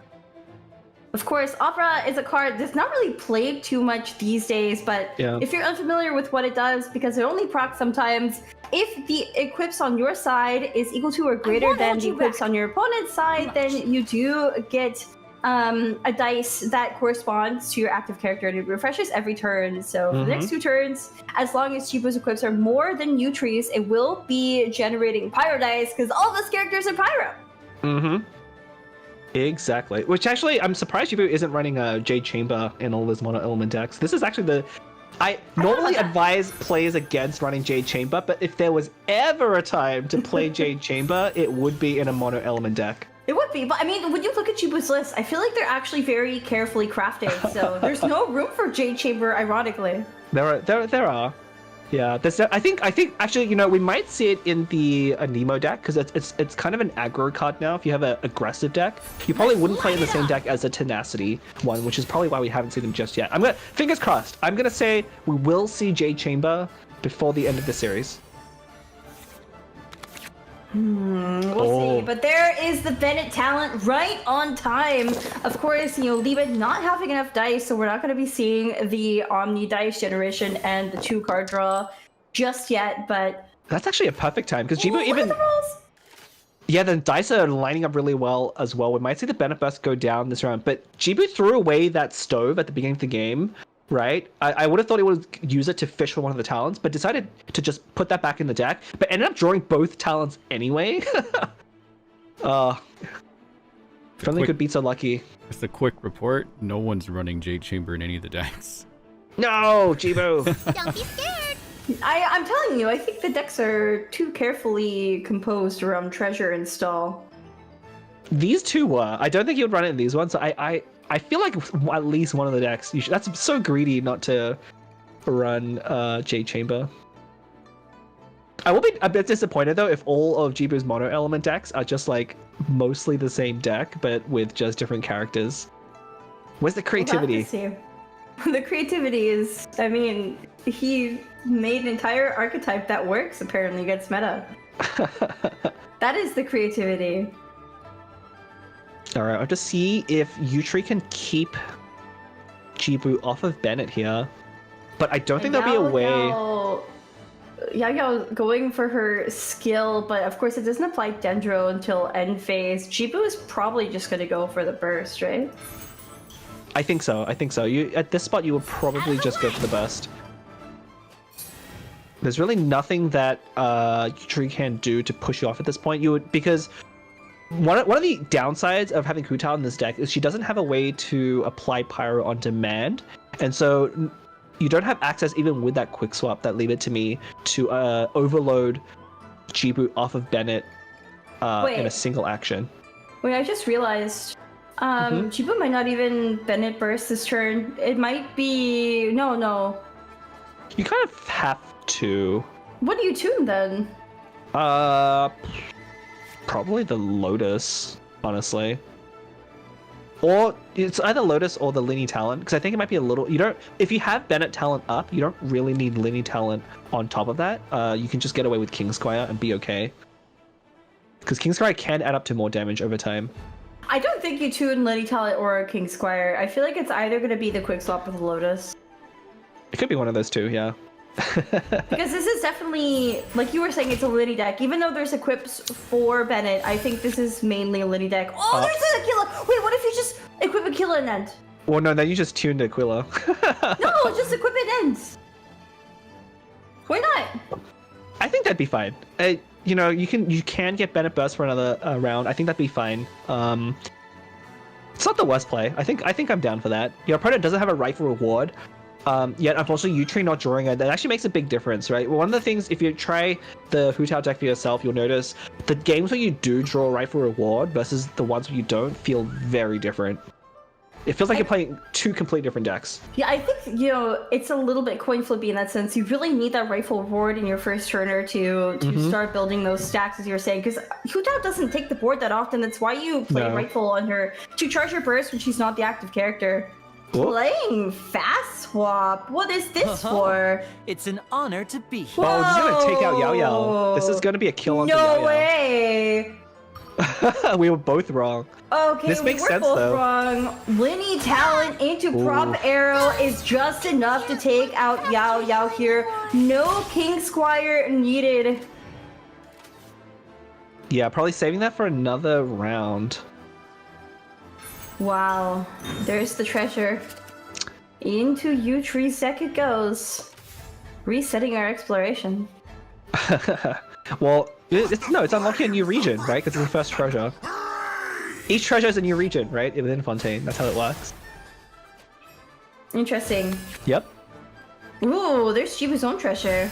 Don't think it's gonna need it. I'm really surprised there is a treasure in this deck to begin with. Every time I look at these mono elemental decks, I'm like, I have no idea how this is supposed to work. Like, I get that the support cards help, but then it's like we get into the matches and start watching them, and like, actually, it works too well. I kind of want to try these decks myself. Well, okay. To be fair, the triple Hydra one had a very clear goal.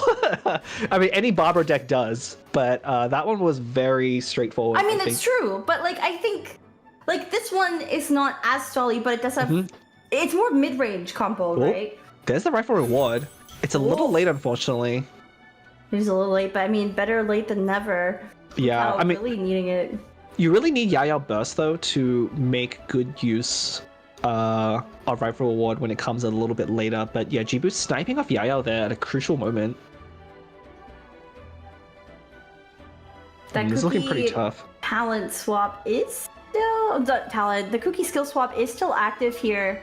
The problem, though, is taking 2 damage here is actually going to be really big. And plus, you also waste 1 stack of her skill, which makes taking that extra 2 damage a lot worse as well. So we might actually just see a swap up to Hu Tao. That probably ends up being the best play.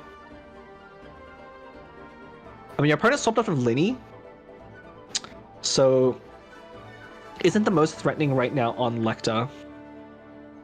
Ooh, it is a swap. It is a swap onto Hu Tao. Electro being applied onto Harold because the Quicket is active. Not for long though, because Yao Yao is out for the count.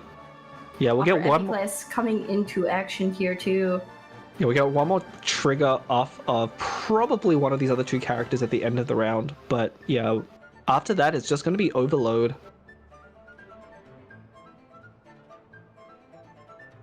We might see going over to Bennett at this point. I mean, I think you do want a Bennett burst now, especially with the talent available. Your characters have taken a little bit of damage. You're expecting Hu Tao to start hitting you as well, which is a good time to get healing. And I think the Bennett burst is really going to threaten U-Tree to be not able to stay on Hu Tao very long.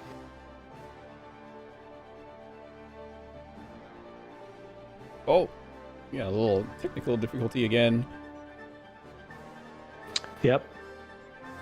Leah's computer cannot handle the heat of this mono pyro deck, apparently. Oh my god. Well, I guess it's ironic that the Hydro deck didn't do enough cooling to offset it. Oh, this is such a tough spot for U-Tree. I think Jibu's draw was just like insanely good, right? Getting the talents allowed him to go very aggressive. Like, if you look at the cards in his deck, normally it's a very defensive deck. Or it looks like it could be, so you're not really going to expect them to output a lot of damage. But that Linny talent changes so much just on its own. I've never actually seen the Linny talent be played ever in any of my matches. What does it do exactly? So anytime anything from Linny deals damage to a character affected by pyro, it's another +2 damage once a round. Oh, so yeah, it adds up very quickly. As you can see there, taking out Yao Yao there with a prop surplus already. You'd think Jibu will probably burst here, no question. Yeah, I think this is the time. I mean, you have the Bennett talent.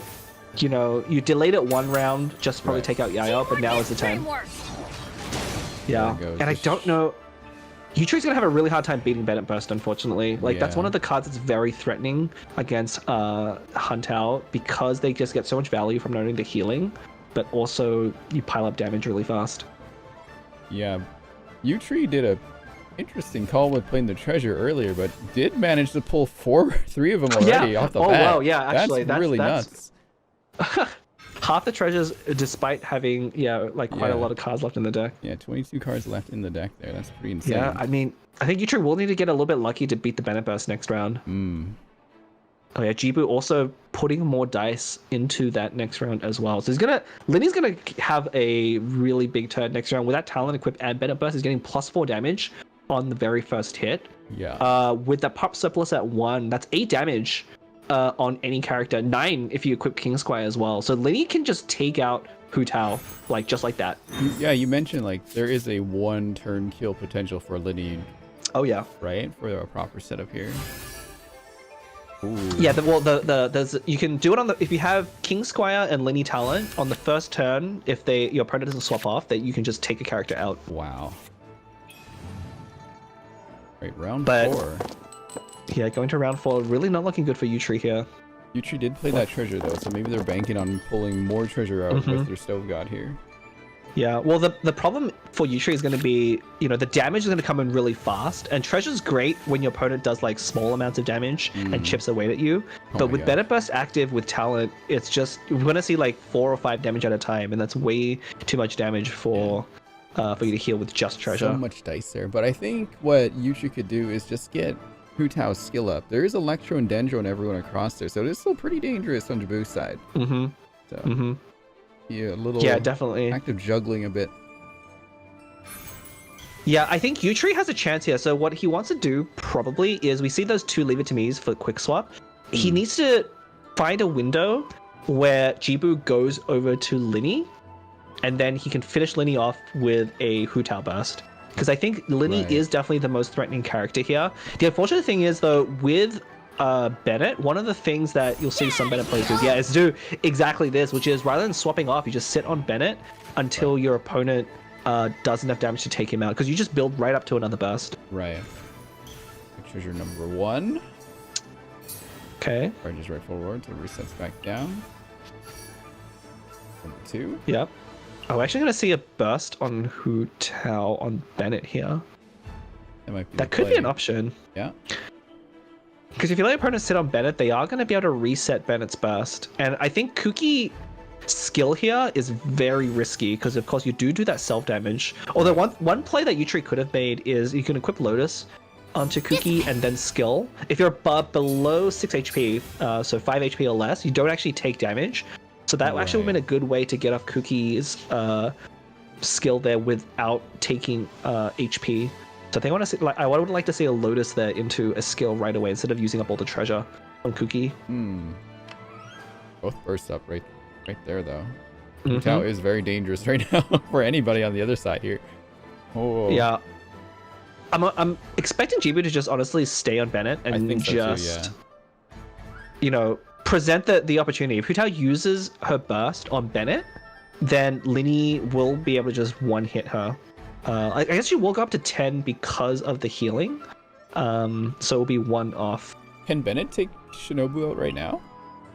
No, you'd have to equip Aquila, and then you can do it with a skill. But I don't think you want to do that, because that's really expensive. That then sets up Hu Tao to burst you even better, and you just lost an equipment right away. We're probably just going to see another skill. Okay. Tunes here. Yeah, to get the Sealy's about to come off as well, so tuning just so you don't overdraw. Exactly. Good heads up play. The really funny thing about running a mono. It is going to be Aquila. Okay. There might be a Lotus equip. I think so. Oh, maybe, yeah. I'll do 4 plus 2. 4 plus 2, yeah, that is enough. Oh, okay, no Lotus. All right. Sorry for the trouble. The ring will come across, though. 2 damage there. Maybe, yeah, just to waste your burst on 5 HP Bennett. Not the best thing you want to do, either. And I like, 7 HP now. Probably just tempting them with it. Okay, interesting. Actually, with that burst healing, maybe this was fine after all. I think Hu Tao's burst should do 7 here, though. So he will. Yeah, she will be able to take out Bennett. No gamblers, unfortunately. Yeah, no gamblers. That would have been really nice. But we're left with Solo Hu Tao here. So Solo Hu Tao can still do a lot of damage here. Especially... Does her own burst charge up the rightful reward again? It does. Oh my it does, gosh. yeah. It gives you an additional stack. So if you use it, if Yutri uses it now, he'll get an additional energy right away. One treasure showed up. Okay. Time to go. Here's the burst. Bennett is taken out. This is just This is truly a mono pyro fight now. Oh my gosh. Yeah, pyro v pyro. Yeah. Yeah, Yutri has 2 more of those ring stacks from Cookie, which will not be able to use. So one of the tech cards that Huntao sometimes puts in is Egg. It's actually a really good deck to run Egg in, because sometimes you're left in this situation where you have a character left and then you can't make use of either Yao Yao burst or Cookie's skill, but you can surprise your opponents with an Egg, revive a character, and then do a swap when they're not expecting it. Linny, I think that was the right move. There's no dice generation on Jabu's side right now. I think they just want to take Hu Tao out at the start of the next turn with a skill. But yeah, maybe going over to Lecter would have been better.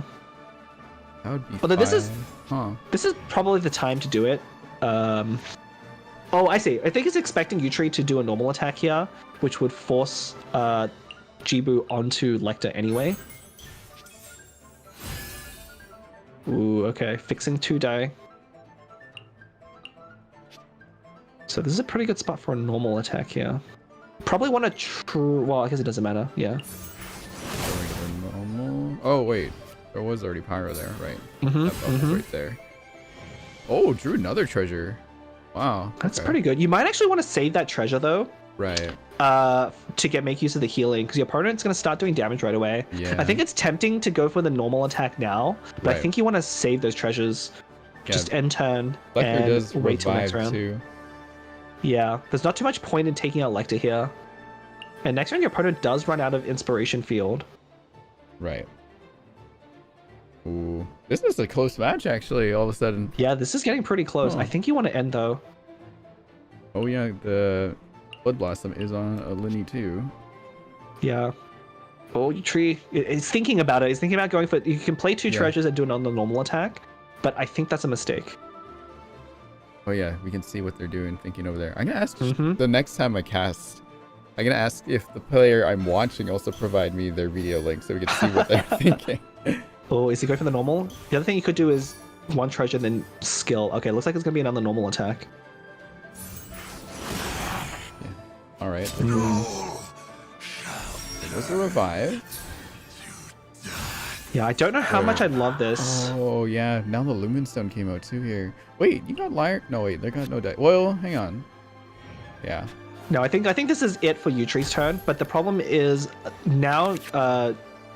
So one of the reasons why you want to keep them on Lecter there is you don't actually want them to start on Linny next turn, because now Jibu, because he's going first, is going to have a chance to equip Lotus, maybe spend any treasure that he has as well, to get Linny above the damage for Hu Tao Burst there.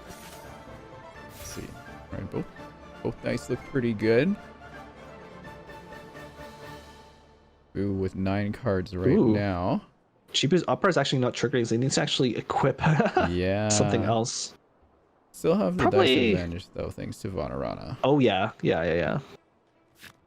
I mean, I think that Opera's triggering one way or another. I think Jibu's definitely going to equip the Veterans or King Squire. Both will be fine. 6 to 5 dice. Kind of expensive, though. Right? Well, but remember, it discounts your skills by 2, so it's effectively just paying 1 extra dice on top of your skill. We're probably going to see a King Squire equip into a Lotus here, because I think that puts Linny at 9, which without any reactions, you'd have to anticipate your opponent having that emblem again. Oh, treasure. Ooh. Okay. Oh, yeah, it's this turn right now. So God should be able to pull it.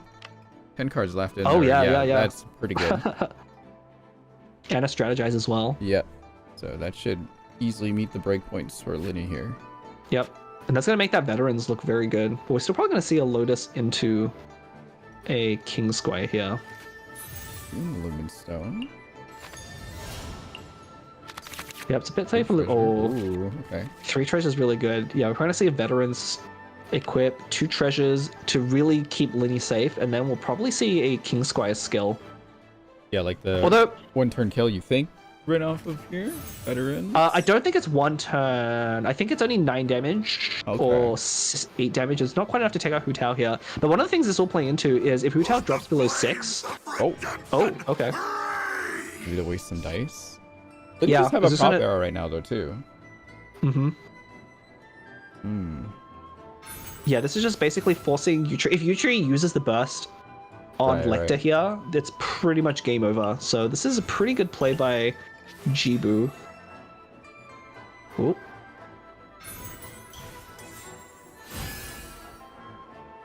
The good old Gilded Liaison combo. Oh, this is going to be a burst. But that does charge Okay. rightful reward, though, still. Right? It does, but with only 1 treasure, you can't build up to a burst as quickly. And I think Jibu's going to know that. So this is going to give basically him the signal that he can just go and solo Hu Tao this round with Linny. So I think between Talon and King Squire and all the 3 treasures, it'll be enough. It's 3 points. So the burst already did 1. Huh. Yes. So you need like 3 or 4 treasures usually to achieve that. Taking damage though also counts, right? It does, yeah. Okay. So Linny will add 1 more to that. Then you treasure, and you get another 1. Actually, I guess Yutri does have. So the Liaison treasure is 6 dice this round, so you can probably burst actually if Linny does enough damage to you. And you got the Lumen Stone out there too, and you got enough cards to play for free to proc it. Yeah, that's true. Yeah, but I think you have to. So Jibu could play around this as well by not hitting Hu Tao twice, which is also a possibility. If Jibu just ends first, you can just take out Hu Tao at the start of next round. That might actually be enough as well. But we're probably gonna see. Actually, it could be a skill here. Ooh. Actually, if you prop arrow here and just build up a stack of prop surplus, right? I think that basically threatens lethal if your opponent doesn't have any more healing. So that might actually be the move here. But Jibu's also gonna get up to 9 dice. Yeah, it's gonna be a prop arrow first. This is what I figured would happen. So now Linny's skill does 6 damage, which actually Yutri needs to Lotus. Yeah, for sure. Oh, playing into my sorry, doing stuff for free. Yeah. Oh, the other Lumen Stone too. No, probably not. Not now.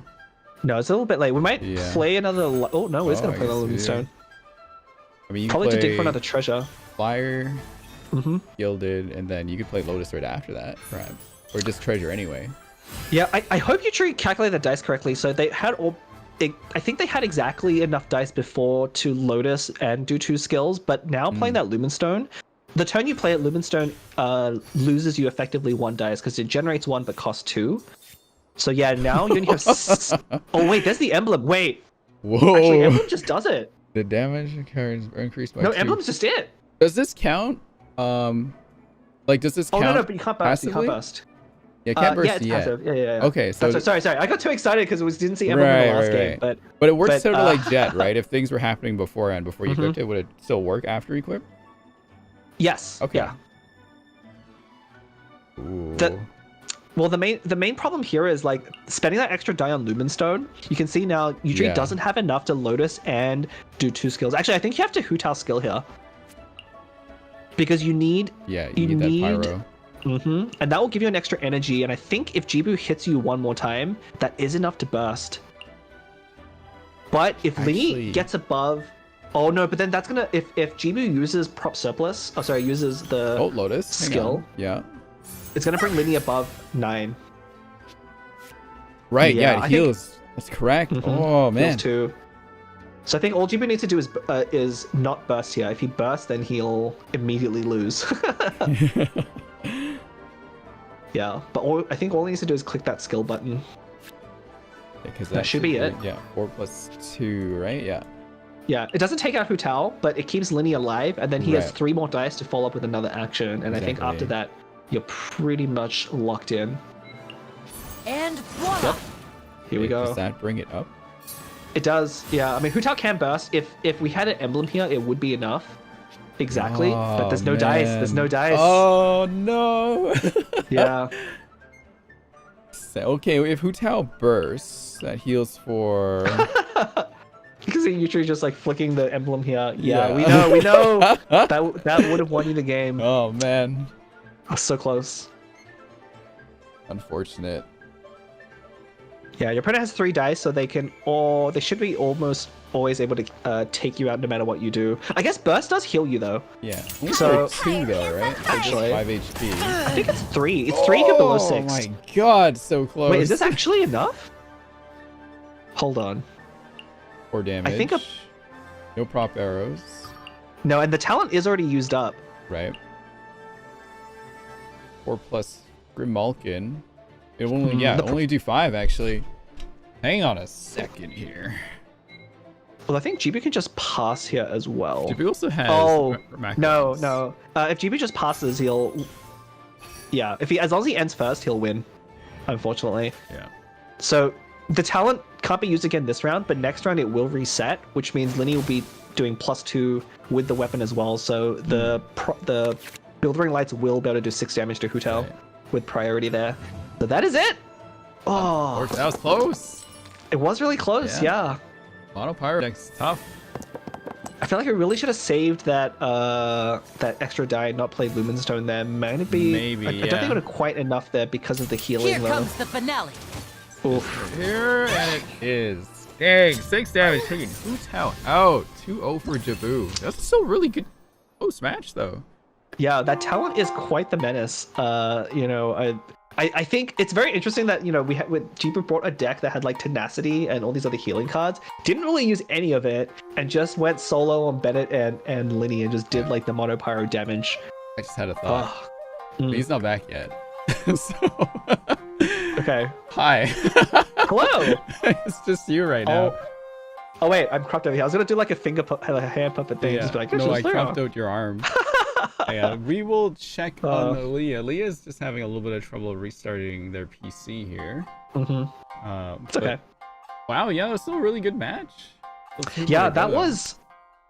Yeah, we saw that emblem there, but of course 2 dice short. And again, if you add up all the numbers, that was exactly 9 damage. Which again is one of the reasons why Huntail's like such a threatening deck, is because you can get those giant bursts out of nowhere. But of course you need the enough die to pull it off, and we were a little bit short, but sometimes that happens. Right. Hang on, let's see if I can get my camera in here for now. Hi, I'm right here. I'm just very warm, and it's very warm in here. I'm Leah today. Yeah, it's really warm here as well. God. Yeah, you're in Inazuma and all. Great. I wish I was there. It's summer in Inazuma. Oh, but it's nice to kind of indirectly cast with you again, Bleb, because you haven't been on in a while. So yeah, no. And I've been off too, actually, watching you guys just casting. But we'll be in LA pretty soon too. Yeah. Yeah. Looking forward to it. So this is a nice warm up for you before you get back into it. For sure. I mean, also we still have the Cat's Tail finals to do. Right. Yeah, that's coming up as well. That's coming up as well. So it's a good one for that for sure. I played it in the top 16 again this year, but I did get knocked out. That. So. Oh, you did? Oh man, come on.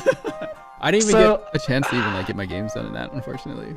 Yeah, I actually one of the matches landed on a day that I was coming back. I was just in New York actually, so it was like I had to schedule it right after I got off the plane, and there was traffic, so I was like really rushing home to get it played. So I was like not mentally ready, I think, to jump into those games. Oh my god, yeah, I'd be.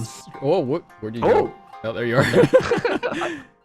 There you are. Sorry about that. Why is your cat over there? What happened? I don't know. It's been there for a while. Look, that cats just like to lurk. I like to lurk. Okay. Oh no.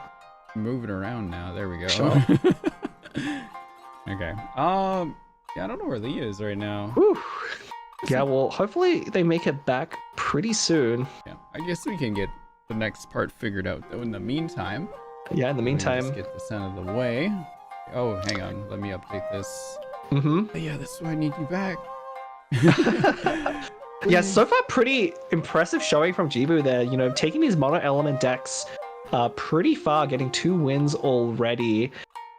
I mean, despite being mono element, they're definitely, like I said, they're definitely taking characters that benefit a lot from that element. Linny, of course, has that talent that buffs damage on Pyro. We'll eventually see Shenhe and Faruzan, which of course both respectively buff cryo and animo damage. So these decks are mono element. New one that Jabu added to the list here for this final one.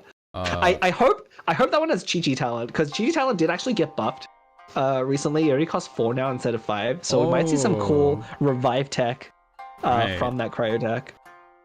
Asking Yutri what's their next deck here. Okay.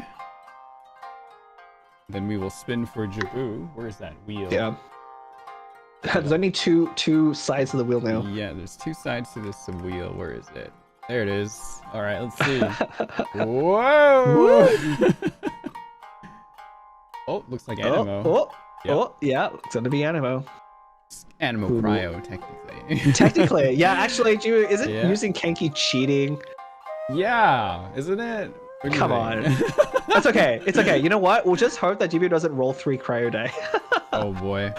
I mean, one of the things with Kenki that's really obnoxious if you're playing him is because you can't tune for cryo on him. There's so many games where you just don't roll the right die.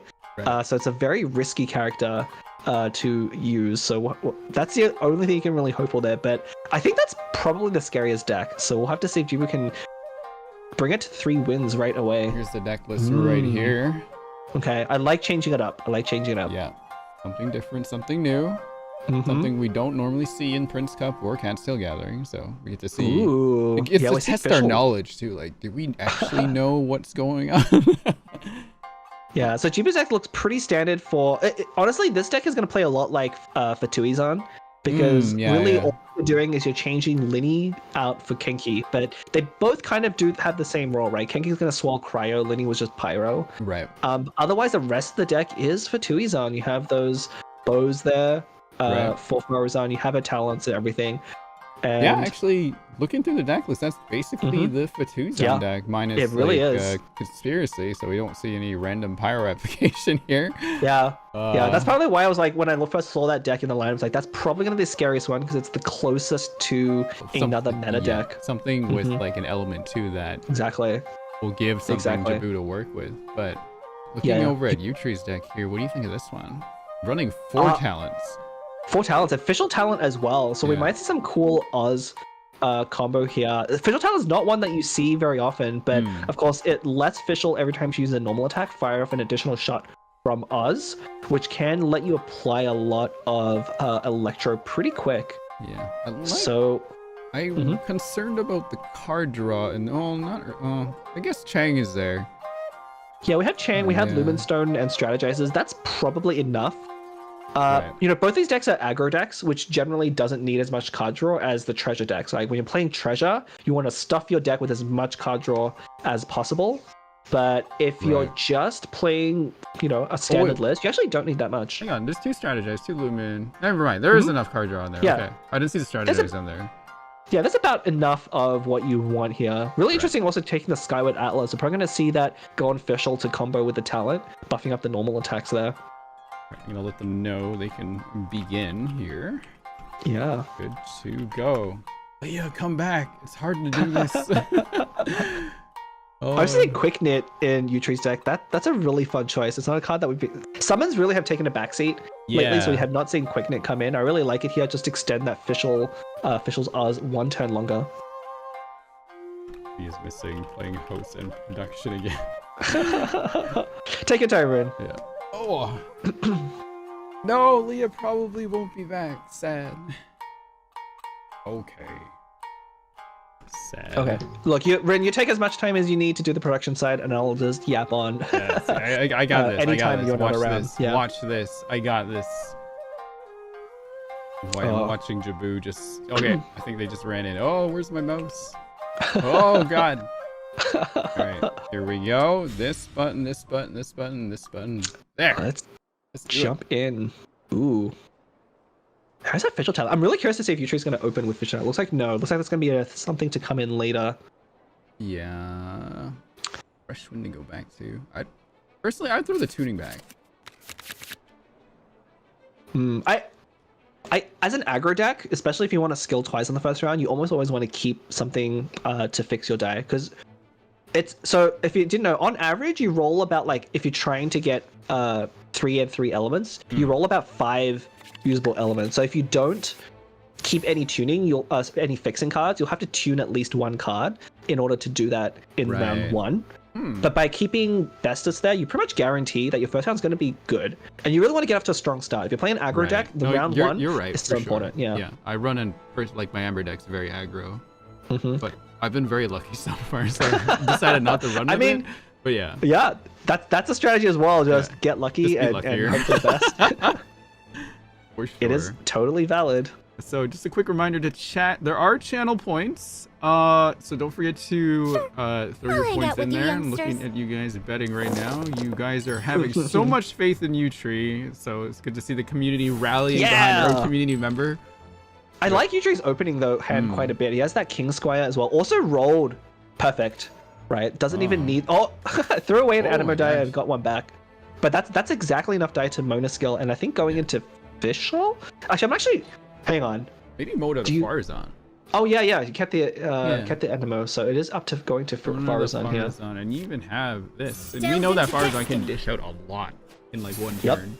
Yeah, especially with that King Squire as well. Actually, but Jiba's gonna do a tricky thing here. I think we started Farzan, but we're gonna swap to Kenki right away to deny that Hydro as well. Oh, so Utree unfortunately not able to execute their game plan. Okay, so there's an argument now that you go Fischl instead. I think Utree does have the dice because you can use 3. Oh. Yeah, there we go. Perfect. You can equip this and then use Opera to fix. That's actually, you saw it. That's what I would have done as well. Utree cooking. Let's go. Yeah, this is not the ideal opener, but because your opponent did their opener that way, this is going to work out pretty okay for you. You're really hoping to draw something like an Unseen Razor because you'd love to reset that weapon onto Farazan in the next round. Hopefully that does come into fruition. Maybe Utree can have a turnaround here. Yeah. In the meantime, I'm going to try and update some art real quick. Go for it. Yeah, this round one's looking pretty good at both sides. Both sides rolled really well. You know, Jibu did get those 3 cryo needed to Kenki skill. Of course, no other way for his deck to generate that. Ooh, looks like Utree's thinking of swapping off. Yeah, I think you just end there. You want to save that changing shifts, I think, for next round, especially with that Leave It To Me as well. You have a free quick swap. You have your own Anemo resonance. Build your own Anemo resonance in there. We'll see about that. Okay, swapping back onto Farazan. It's a little unexpected. I thought you would have just stayed on Kenki to use that soul. Okay, looks like Jibu's trying to just maximize or minimize all the elemental applications. If you stay on Kenki there, you get 2 electrocharge hits, but by swapping that, you do save on one of them. That is something I see Jibu do quite often too, is try to like minimize the amount of elements that get spread out on his end. Especially if you think you're a slightly slower deck than your opponent. Usually the aggressive decks really need the elemental reactions to do their damage. Like every application you can deny them is just a lot of damage you're saving yourself in the long run. Yeah. But yeah, this is also going to deny another swell opportunity for Utree as well. Oh, it's going to go into Mona. Okay. I like this. This reminds me a lot of how there's like Fischl Nihida Mona used to play, where you would be on Fischl and Mona quite a lot, just doing electrocharge reactions and then eventually get onto Nihida. So we're probably just going to see that style of gameplay. Shadows of Fate. There's only so long you can avoid that reaction damage from the aggressive deck, because especially with Mona the quick swap now, Jibu is going to basically be forced into a swell. Here we go. Talent out. Very strong Farazan. Talent granting Animo dice and plus Animo damage. Yep. And that's gonna be really scary with that Lynette talent that Jibu's holding onto as well. This might be a really fast match, actually. Yeah, it's one way or another. It's gonna be fast. I think Utree's gonna deal a ton of swell damage, and we see some of it getting. This is a race right now. Yeah, it is. It is. Oh, here we go. You don't normally get to see this during like Prince Cup either. Matches are usually a lot slower, a lot more calculated. People taking their time. Yeah, we're most likely going to see another skill out from Lynette here. And then probably a tanking on Kenki. You know, what's really funny for the Utree's side, because Farazan applied that from her normal attack, that status onto Mona, Utree's going to get a free swap back onto Mona at the end of the round, which is actually really good for him. Oh my gosh. You actually want that. Oh man. Where are we right now? Sorry, I was updating thing. What character did Liam make me make you again? Because they were Sino and you I were was who? Tinari. Tinari, okay. Is this Yeah. Tinari's banner? I can't tell. Oh.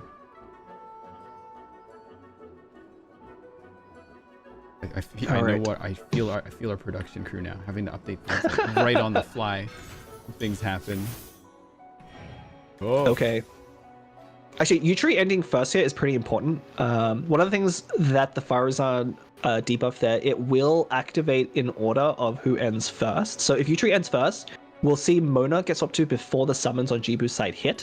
And so Mona's going to tank the damage instead of Farazan.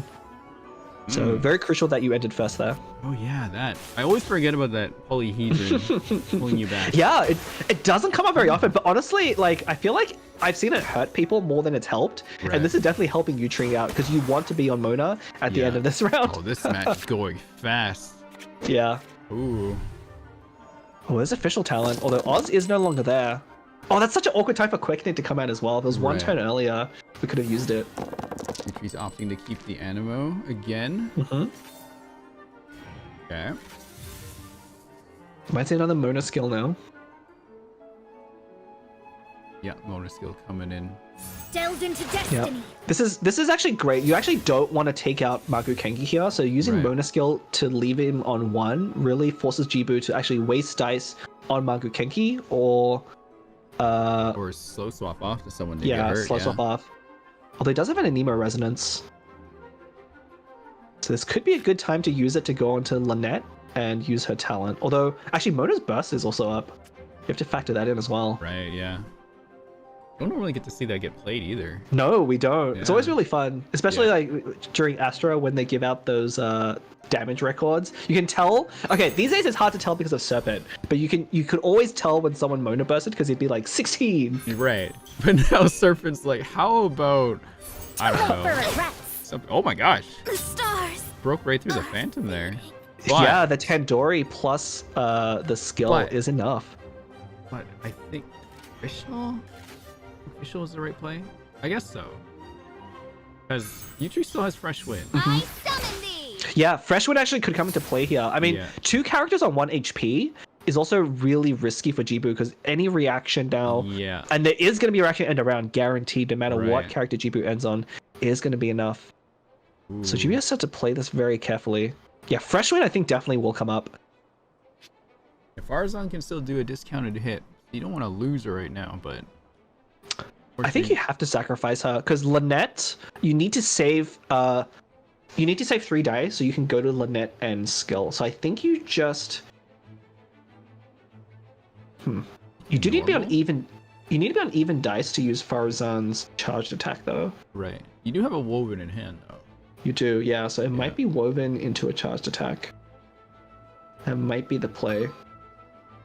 That should do how much damage right now? 2 plus 1, right?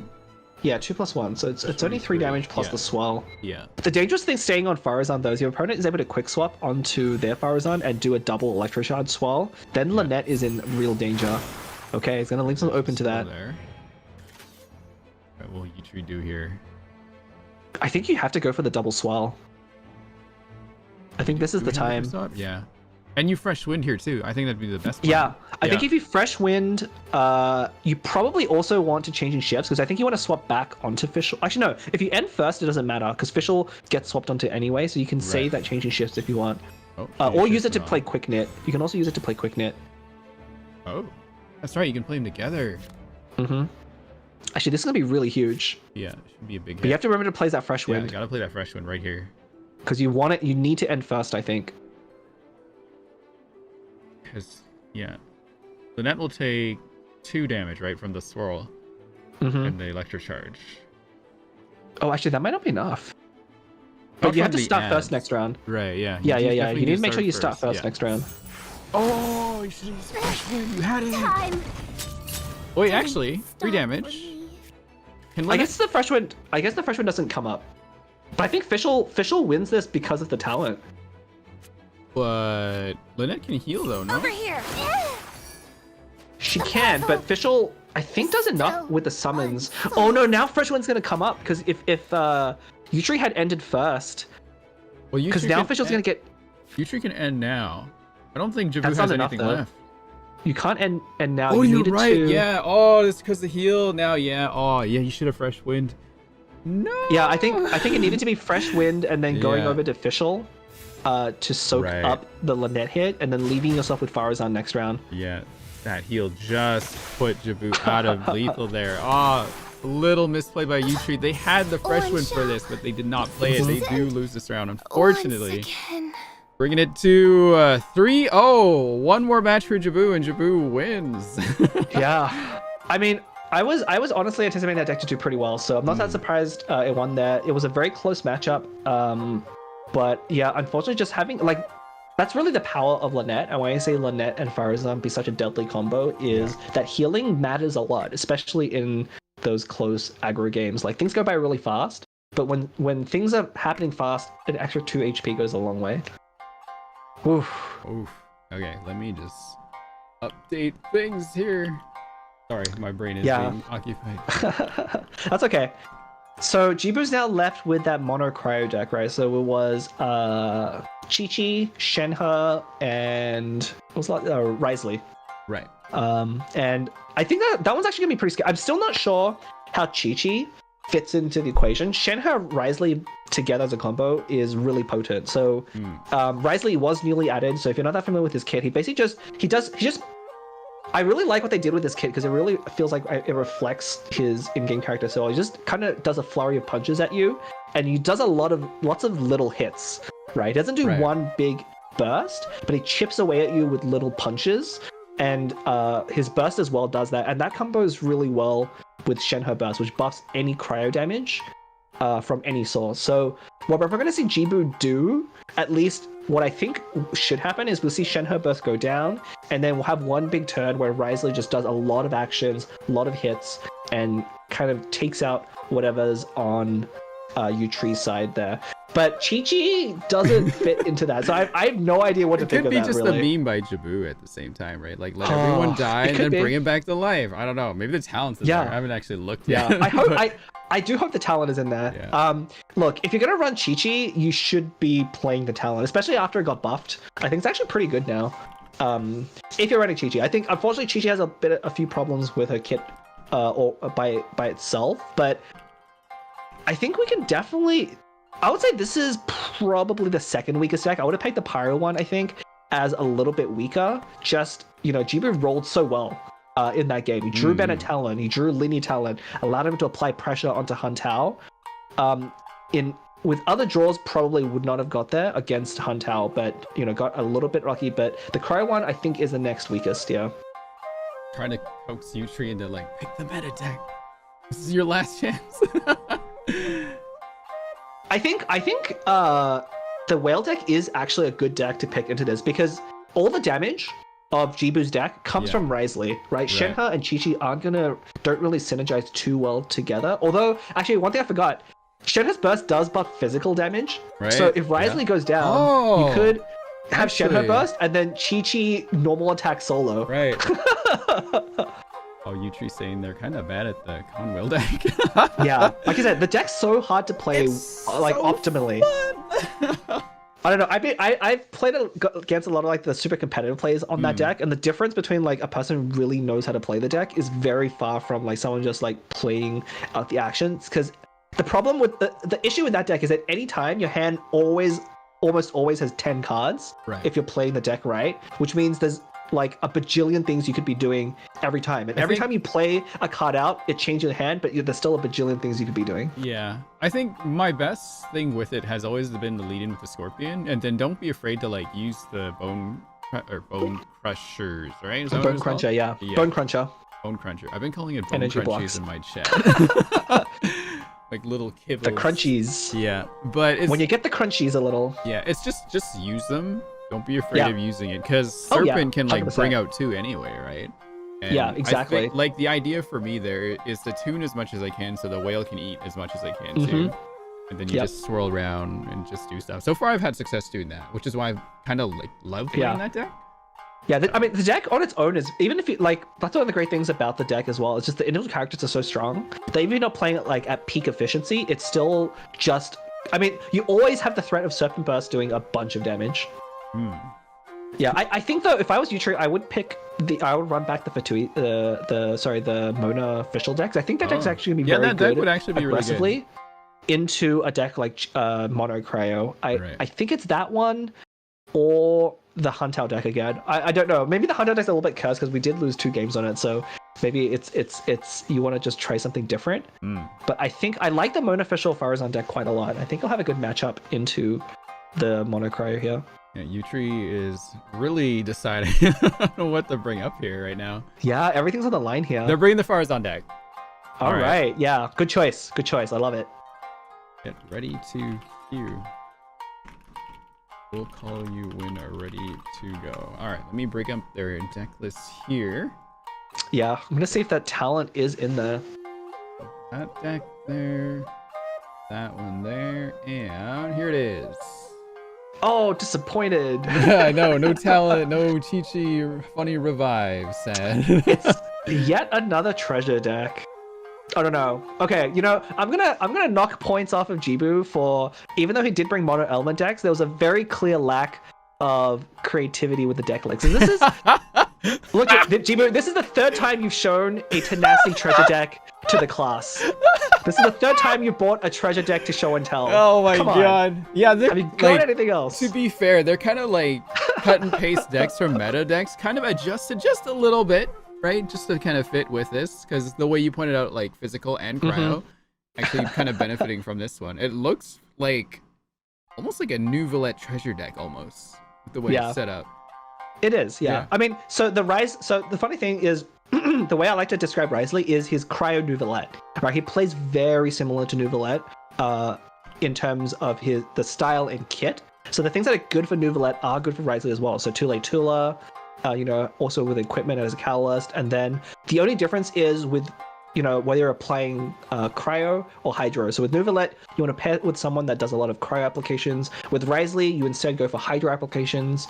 So that you can freeze with Risley instead. But the two are very similar. So it's kind of just a preference of who you like better. That Risley card has been a bane to me, though. I never know exactly how it works. It's like, is this like it's 2 complicated. dice? Why is he hitting me after the fact? Where's it coming from? Like, what's going on here? He's been kind of like, I still need to give him a try, but with the new cards coming out in like a week, I'm gonna be totally focused on trying to build a Navia deck after this. Oh yes, the new ones were announced. It's Navia, Chevrus, and I think it's the Hydro Skirmisher. No, like it's the Anemo, the new Anemo agent person. Agent, yeah. The lady. I don't know what they're called. Yeah, I can't remember what they're called. They're very annoying in the Abyss. Names. That's all I know. Oh yeah, for sure. And I think I was hearing some comments. I think it's the first time they should have like a Bond of Life mechanic in game, which means it probably will be the first time we're seeing that in TCG as well. So that's something to look forward to. You know what would be funny?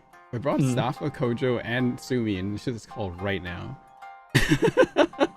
If you want to tag one of them in so you can focus on production, I am all for it. I mean, we could all just 5-person cast. Oh god. Let me see. Let me see if they're interested. If we want a cast where no one is really paying attention to the game and it's just 5 people talking over each other and it's chaos, that's it'll be totally really funny. It's just us arguing over like, oh, they should do this. No, this. I'll see what they want to do. But Yutri wants to take a little break here, so we can just keep yapping away for a little bit. Let me just come back to us. Yeah, you know, these games definitely take a while to play. Part of it is, if you haven't noticed, like competitive players like Jibu, they take a lot of time to think. And you know, if you're just used to playing against people in the Cop queues or Arena Champions, people tend to play pretty fast. And kind of that's just how a lot of players start out. But like competitive players, they think so that they will tune cards to give them more time to think. Like every card is more time, and it's just like it can be really frustrating to play against as well if you're not used to that, because you're just sitting there, especially these days, right? With the meta the way it is, a turn can take like 10 minutes. Like one person's turn is 10 minutes because they're playing with treasure, treasure, waiting for effect, treasure. So what is the longest maximum time you can actually go by stalling, like just down to the clock? Oh, someone. Okay, so someone in the GTC I server thought actually did that. someone would have done that. They did. I had to dig up. Okay, you know, I'm gonna find it. Maybe Kojo actually remembers. Kojo, I think by he. the way. I don't have a full archive of the TC archive, but off the top of my head, I only know the silly stuff. I know someone did it, so I'm gonna go look. So why don't you chat for a bit while I go look. I'm gonna put Kojo behind you like he just snuck up. Whoa! Watch out! Oh, where'd he go? Oh no, where'd he go? He's missing. So I'm going to guess, considering, because like if you think about it, right? Because every time you burn a card, I believe you gain 10 seconds. I want to say, or less, right? It's somewhere in between that margin because people can effectively like go all the way down to the clock, which is 0-0, and then tune, and then like still hold like a few more seconds. So I don't know if it has like diminishing returns, like some other games, like, you know, when you're trying to stall. But regardless, right? I don't think there's necessarily a limit, because how else would you like you'd have to like you know, for lack of a better word, become an extremely degenerate strategy to like pull out multiple cards at the same time as almost tuning them, right? Well, the limit would basically be like to figure out the combination of cards and actions that gives you the most ways to increment it. So yeah, I don't think anyone's actually done figured out like what the longest time is, but I have like they figured out how long you have for each one, where each tune is another 25 seconds apparently. Yeah. And then it decreases as well for consecutive actions. Interesting. Yeah, so I guess no one's they do have diminishing returns. Interesting. They do. Yeah, you can't just keep tuning for the same amount, but they'll go down over time. Oh my god. Hello. There's so many. It wasn't this one cast. Fast squad, let's go. The gang's all here. The gang is all here. Let's go. You all just like snuck in. I just woke up. Welcome to Inazuma. Yeah, welcome to. How is it out there? I'm kind of. It's a little bit cooler now. The sun's gone down for me. Can I turn my? Wait, I can't do it through here. Can I? Wait, can I? You have to do the magic. Yeah, wait. I think I can do this. Yes, indeed. Also, are we chilling on the deck screen, Orton? Oh, I can go there right now. Oh no, we're on the. There you go. No, we're good on. I'm just checking the Twitch channel, so. We are on a little bit of a delay. Oh yeah, I see. Oh no, what's it called? High pass chat. What's the score at right now? 3-0? It is 3-0, yeah. Ooh. It could be a Jibu sweep here. Oops. I mean, I like Utree's odds with the deck that I picked. Like that was the deck I would have picked as well. So I'm hoping we'll see it perform better in this one. How has it been performing? Because it's effectively the Venti Z mentality, but then Farzan value, yeah? Yeah, exactly. Yeah, with Farzan. Actually, yeah, I totally missed that. That's what it was. Yeah, it's a deck that's been pretty popular in the community for quite a while with Mona, Fischl, and then an Animo character. Usually Venti, like you said. Yeah. It did pretty. I think the Farzan, like Jibu's Farzan Kenki deck, was just a little more efficient in its draw, and then Lynette is so powerful in those decks, right? Like Lynette, I think made the whole difference there at the very end, and it came down to just that 2 HP, right? Utree had Jibu dead with exactly the right amount of damage, had it not been for that healing, so a very close game for sure. Yeah, no, that actually makes a lot of sense. Someone, I remember it specifically, someone in our server ran that specific mono Animo deck just to troll in the weekly, but you know, it definitely did work out. Also, Gamba is now available, so if you want to go ahead and do that. It's a cryo operative. Sorry. The new character coming up, yeah. The new character is Cryo Operative. So, and that's what I talked about yesterday, but that, you know, assuming they work the same way they do in the main game, that means that Bond of Light should exist, and that also means that Arlecchino and Clorind are very much going to come soon. But they're definitely going to come eventually, right? The rate that they're releasing the characters, and they're definitely favoring the Fontaine characters a lot, because we still haven't got Rosario. Yeah, no, Rosaria, it's because, like, she's hard to do because, like, her main thing in the game is, like, boosting crit rate. So it's like, you know. Just add crit to TCG, just like... Yes, let's go! You flip a coin and you sometimes do double damage. Oh man, we don't need something like that, though, I feel. Nah, I think that's great. They're over there about to begin. Nice, let's go. Oh. Alright, so we should be looking at the Mono Cryo versus the... Do we want to call it like Faru Zon or no? I don't know we need to name these decks specifically. It's just like Swell or like Electric Charge. It's AoE. Yeah, we'll do textbook definitions. That's cool with me. To me, what's up? We're all here now. I can't believe I was the last to get invited. Wow. No, I invited you. I said your name at the same time. Oh, but everyone was here first, therefore I'm the last to be invited. Well, now Leah will be the last one because it looks like Leah's. That sounds like a you problem. Oh, stop! Damn, Stefan must be holding this back the whole time on like the Astrocast, and now it's gonna get unleashed. Leah might join on their phone. Yes. All right. Well. I wonder Come on, what I Utri. can stop to deserve You can do this. Oh, great rolls from Utri. Yeah, absolutely. You get 5 usable in the first one. Yeah. Oh yeah. Ooh. Jibu though. Surprised Jibu didn't bring more dice fixers.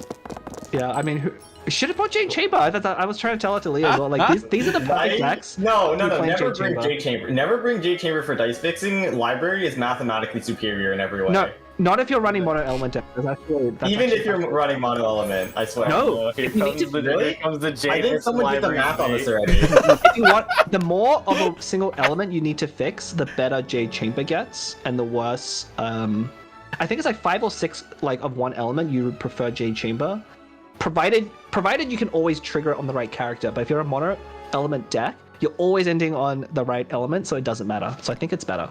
Okay, so counterpoint though. Okay, you don't need to bring any of them if you just roll counterpoint. good. I played a mono element week in co-op league, and library rolled better than Jade Chamber. With Jade Chamber, I never got more than 4 usable. With library, I consistently got 6 to 8. So skill issue. I'm right, you're wrong. Well, the one thing that library does have going for it is you can use it right away, and so round 1 it is better. Oh, hello. Whoa. Oh, look, it's my Farina Blend. Oh, it's the technology. Hey, technology. The technology. Let's go. I'm so We can ready to never be a see how production much person. a normal attack Wait. costs. We got one more to join us. And Leah is back. Yeah. Oh, man. Leah. You good? Yeah, you alright? Hello. Oh, jeez. He sounds alright. I agree 100%, Leah. Yes. It was correct. Yeah, we can hear you. Yep. Hello. Jibu should swap off here. Yeah, I think he did the same thing in the last game, so I think he's very aware of the Farazan swell. It can be really greedy. It's really greedy not to swap. Oh, that's so greedy. Oh, we don't care. Okay, that's actually kind of greedy. So, I will say though that this game is fine because it's just the way the dice turned out. But at last game, I really would have preferred if Futri started official and then go into Mona. That's the standard line because that way you're able to guarantee reactions a lot more consistently. Because Mona summon lasts 1 turn, official lasts 2. Mona has the fast slot, official does not. So starting in turn 2, you're able to just instantly pop a reaction or apply aura, and your summon like uptime just works out better as well, right? Because you see your Mona summon just instantly fades, and then you can reapply it, and then with Oz, he's just there for longer. Doesn't matter this game though, because it goes far as on second. I mean, you'd have to like anticipate as well, or predict that your opponent's gonna swap off your Mona in that first round, or your other character. But yeah. Oh, look at those dice rolls. Oh yeah, they're really good. Oh my goodness. Whoa. See, who needs this Jade Chamber? We don't need any of that stuff. You just gotta roll good. Jibu can't stay Shenhe here though. If he skills, Shenhe dies, so it needs to Jade swap Chamber off. is fake. Jade Chamber is fake. Needing to bring dice tuning at all is a skill issue. I will join Blep in Jade Chamber. Whoa. We're gonna have a debate. There is a time to use Jade Chamber. Mono element decks is the time. Yes, I agree. I agree. I'm still of the opinion that library is mathematically better.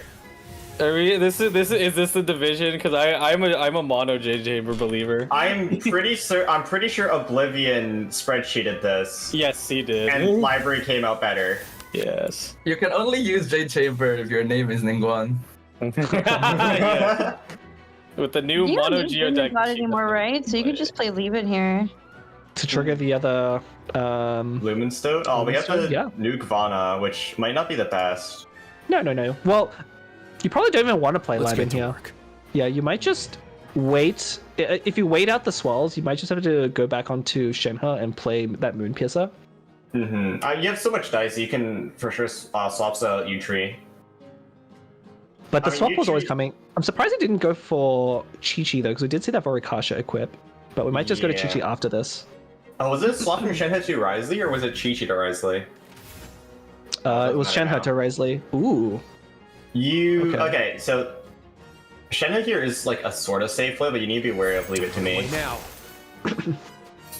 I feel like I would have just stayed on Horizon there. It might have been a little bit better. This is Yeah, like, you have the weapon equipped, and then Burst is about to get done. No, you had enough dice for skill swap skill, so I think Farzan was better there.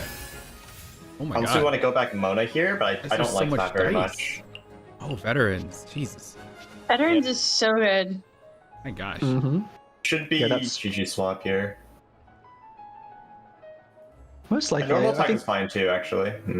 Yeah, it looks like GB just used this window to kind of get Risley's skill up. It's one of the awkward things about both Risley and Nuvola. You have to find that time to skill once before they can start doing their normal attack shenanigans. Mm-hmm. These guys are really strong though. You should probably go back Farzan. Oh, and then if you do, GB swaps back Risley and you waste an aura, but that should still be fine. This is why like you should have just skilled on Farzan the first time. Or like I'd much rather you absorb the damage on Fischl, which I mean we did, but I don't know. I think I'll do my Scrolls best, and then Oz was Can't better. guarantee a victory. Yeah, Stand Farzan is going to play a very similar to like Fatuizan used to do.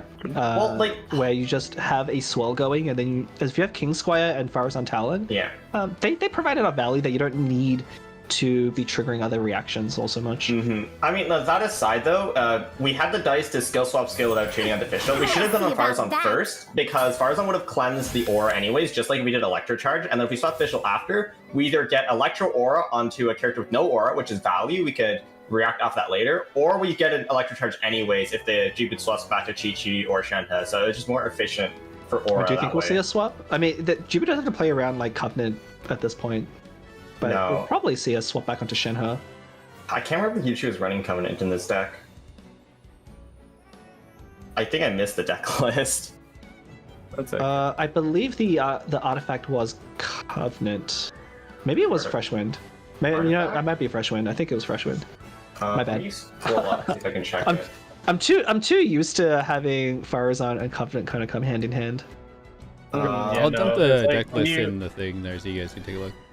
Yeah. But that's why I like this deck choice as well from Utri. Like, look how much pressure we're already putting onto the other side, right? Jibu is having a really hard time keeping their characters healthy. Mm-hmm. I'm surprised we didn't tank more damage on Chi-Chi there. Yeah, I really did expect to swap over Chi-Chi more. Like, Chi-Chi in this deck is your punching bag. It's like Mona in Mew and Farina and Herald in most stacks. It's like the character you're gonna just tank damage on because you can. We can't really... The thing is, though, Jibu hasn't really done anything right now on their side. We don't have Shenhe burst up. You know, Chi doesn't even have her skill down.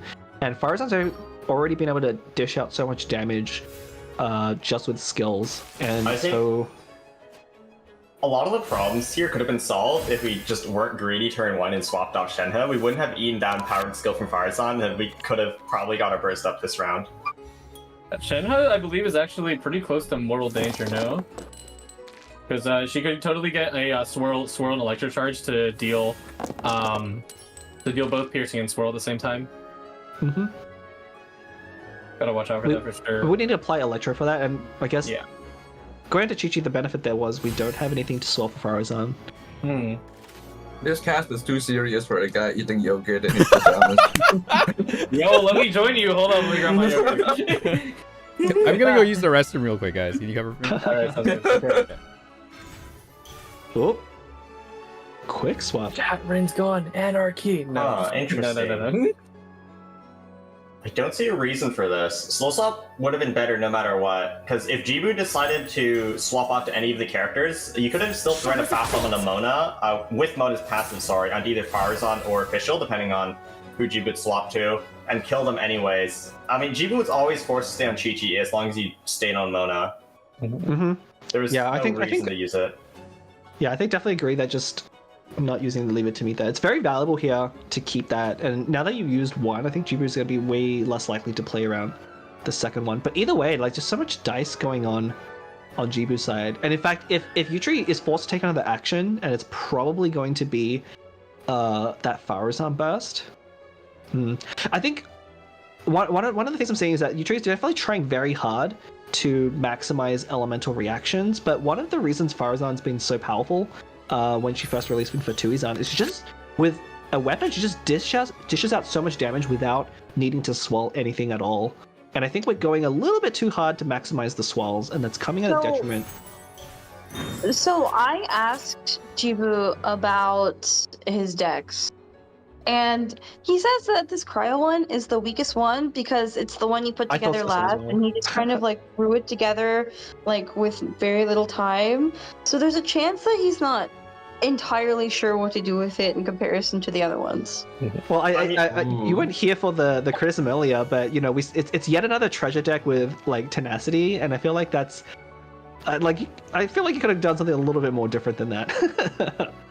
I think there's like, I can see the synergy between Shenhe and Risley, but I think the Gitcg here is a bit odd. I think it's a bit of anti-synergy. It forces you to play the tenacity and play it a little bit slower. I would have preferred if you like added Chong and you can stick to a more aggressive version of Shenhe deck, like Shenhe SC. Well, no, but remember, I talked to this with Rin earlier, but Shenhe's burst buffs physical damage, so the idea is you just burst on Shenhe and then just normal attack on Gitcg, and then it's great. Or Risley, depending it's on all how good. it goes. Yeah. The thing is, like, your game plan revolves around the Shenhe burst, and because we agreed at turn 1 and have her eat a bunch of unnecessary damage, we're having a really hard time to do that. Thankfully, though, after the skill, Yutri will be completely out of dice, so we should now be able to swap over to Shenhe and finally get her burst up. Yeah, this actually isn't... I mean, it looks really bad for Jibu, but Yutri definitely expended a lot of their resources already, so Jibu has a window now to make... Something has to happen this round. Right, either Risley is going to need to pop off without Shenhe's burst, or we could take the time to go for that Shenhe burst with the Moonpiercer in hand, which potentially could be more effective. Jibu needs right now. I mean, okay, so both Shenhe and Risley both need to heal 1 HP because there will be an Electro Charge coming down end phase, guaranteed with the summons. So Jibu needs to heal both of them to at least 2 HP in order to not have them instantly die. And then even so, after that, we might still be in trouble, because the Shenhe burst isn't up yet. We need to go a long way to go even out the damage. Yutri has a fully equipped Farazan now, talent, skill, and burst up, and Fischl and Mona are relatively healthy as well. If it's not even lost yet, Mona burst will hurt as well. Yeah, interesting we chose to treasure on Gitcg there. I don't know if that was a mistake, because Shenhe does have a veterans as well. Because you don't know if you're gonna roll cryo or another element. But you have anima dice already. Yeah, we can always just swap with anima dice. It might have been the infamous thinking card. We'll have to see. I mean, that might actually come up. It could also be to play around, like maybe Jibu's expecting like an extra dice to come out of somewhere here. The 2 anima dice would go to Moonpiercer with Omni. Sure. But I think either way though, it's more important. But because of the Electro Charge, like I guess if you're thinking that the round's going to end like this round and the summons aren't going to matter, then Shenhe being at 1 is fine, but I think you really want Shenhe to be at 2 HP here. Okay, idea. What if it's this? Sacrifice Shenhe. What if it's this? Get Shenhe burst out, sacrifice Shenhe, sacrifice Risley, right? We tank Oz, we tank the Mona summon, and then we use Gitcg to tank Farazan summon, and then just Gitcg solo, and that way we take the least amount of damage possible. Keep Gitcg relatively healthy. That would be great if we were running Gitcg talent, but this deck doesn't have it. Oh, that's fine. As soon as Shenhe burst come out, Gitcg solo, I believe. I mean, there's tenacity on it, right? It's not impossible. Well, Gitcg has surprised a lot of us before. Yes, for sure. Well, that might just be the plan, though. I mean, I think you still would prefer to have Shenhe be on an extra 1 HP. Regardless. I mean, this will take out Mona, do a bit more damage to the next character in line. Need 1 more action. I mean, Summon will do it, but if we want to kill her now, you need 1 more action. Unless you just want to end here. Is it a Lotus? Double Lotus. You couldn't double, but you could Lotus Shenhe and take an extra hit. Lotus Risley, and then we tank Mona summon on Risley, right? Okay, so Shenhe tanks the first 2 summons, EC, Hydro. Risley tanks the Farazan summon, lives on 1 HP. Ooh, and then Chi-Chi's still on 4 HP. Yep. Okay, this thing's 2 summons though. That's still pretty good. So I guess the treasure on Gitcg, this was always the plan for Jibo, just to sacrifice here and use the Lotus. Yes. Not sure how much I'll like that one, but I guess we'll see how it turns out. We could have tanked all 3 summons if we played treasure on Shenhe. Oh. Unless you don't want that because of the swell. No. Oh wait, yeah. Oh, you were never gonna be able to swap to Dryzy. I'm done because EC. Okay, no, that's fine. Yeah. No escape! Forgot about that. EC's return to haunt you. All right. Reaction here either. You know, it'd be really great right here, Chi-Chi talent. Yep. Just say Jibu. You know why it doesn't matter? Farzan does 5 damage on skill. Yep. Yep. We needed to play the Lotus on Chi-Chi as well. We need to Lotus Chi-Chi to tank the Farzan summon. We just die right now. Not a clean sweep? Question mark? Questionable. Your shield though. You got Lotus. Too late for regrets. Nah, it's 5. Oh, yeah, Yeah, that's it. You two went first. That's right. I There we forgot. go. Oh, here comes the reverse sweep. We gotta win. Maybe. I believe. Yeah, maybe. I think It's this tricky. Oh, I need to sit up again. Sorry. Yeah. Wait, I gotta go duck this way. There we go. I like how my microphone bleeds out slowly when I lean back. Like, look at it. It can fade Oh, in, that's bizarre. Yeah. What fade the heck? out, I think it's You catching did? your white shirt. That's why. fade out. I love it. The closer This is- you get, the more it becomes part of you. Yeah. It's a free visual effect. I'm just in Inazma's ley lines right now. Yeah. No, he went inside the restaurant. I was definitely hoping that you 3 would get a win because I saw they had a Hu Tao deck. So, like, I'm just here for that. Yeah. Yo, true. Hantao's probably the other deck that's going to match up pretty well. I mean, the only deck I'm worried about is that other Utree's own Risley deck. I think that's a little bit slow, and I think if you give Jibu's deck enough time to set up Shenhe's burst into Risley, that's really the threat there. So any deck that can stop that from happening is going to have a pretty good matchup, but that Risley deck at the bottom, I think, will have the most trouble. So we'll have to see if Utree saves that for last or just gets it out of the way now, because it is Conquest format. So you could just play your weakest matchup now to get it over with if you maybe lose that one anyway. The thing with that Risley deck is it's doing the classic Farina Risley combo where you can just get infinite fanfare stacks and like it just buffs your Risley up so much. I don't like the Xiangling in there because it's like another burst you're going to build towards, and if you don't build towards that, she's kind of just sitting there. The pyro application in that deck doesn't really matter too much. The bonus damage probably won't come up because you're not really trying to one-shot a character.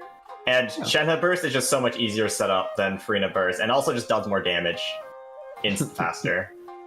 Yeah, that's definitely, again, the one I'm most worried about. So we'll have to see if we don't want to drag out the series too long, then that would be the deck to just lead in, just to try and get that win, because you will have to eventually. Or maybe we'll see Conwell up next, but Jibu's gonna have to play this next matchup without Chi-Chi talent. Still points off for this deck list. Indeed. The question: Are you able to position us so we're like voices on Bleb's shoulder? Oh. Yo. Oh, we could be like on his shoulder. The devil on his shoulder, whispering sweet nothings into his ear. Bleb, center Library. yourself in the screen again. Let me see what I can cook here. We're gonna be like Paris. Yes. I am holding a bird, so you are holding a bird. True. There. There's one. Yeah, this is better. I have to hold perfectly still to not mess up the setup. Yeah, my life is in your hands. We can be like seen way in the back by the restaurant. Over there. Just like going in here first time in Leeway. Yeah. She's just standing on the roof. It's like, what are you doing here? And Leah can go. Uh-oh, where'd Leah go? Way in the back. Way in the somewhere. Hang on. I got this. I see how it is. Oh. No.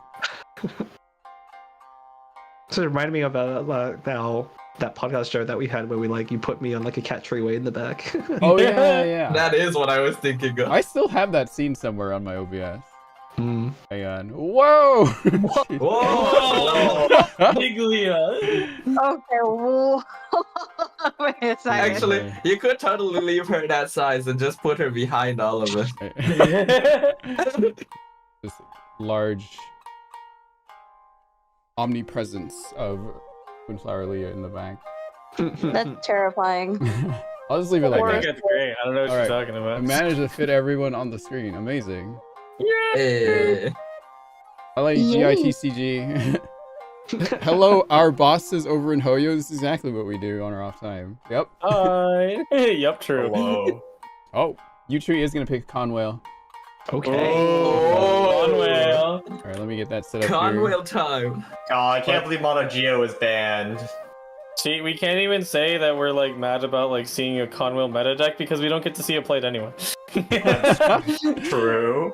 I think Mono Geo is the right ban. Like, it was that or the I think you'd ban that or the Anemo deck because both of those are probably the most threatening. I mean, Ito did get nerfed and isn't played competitively, but still perfectly. I think Ito solo is just too vulnerable right now. He's just, well, I mean, he always kind of was, but especially with his burst being a lot weaker now, there's for sure windows to punish him.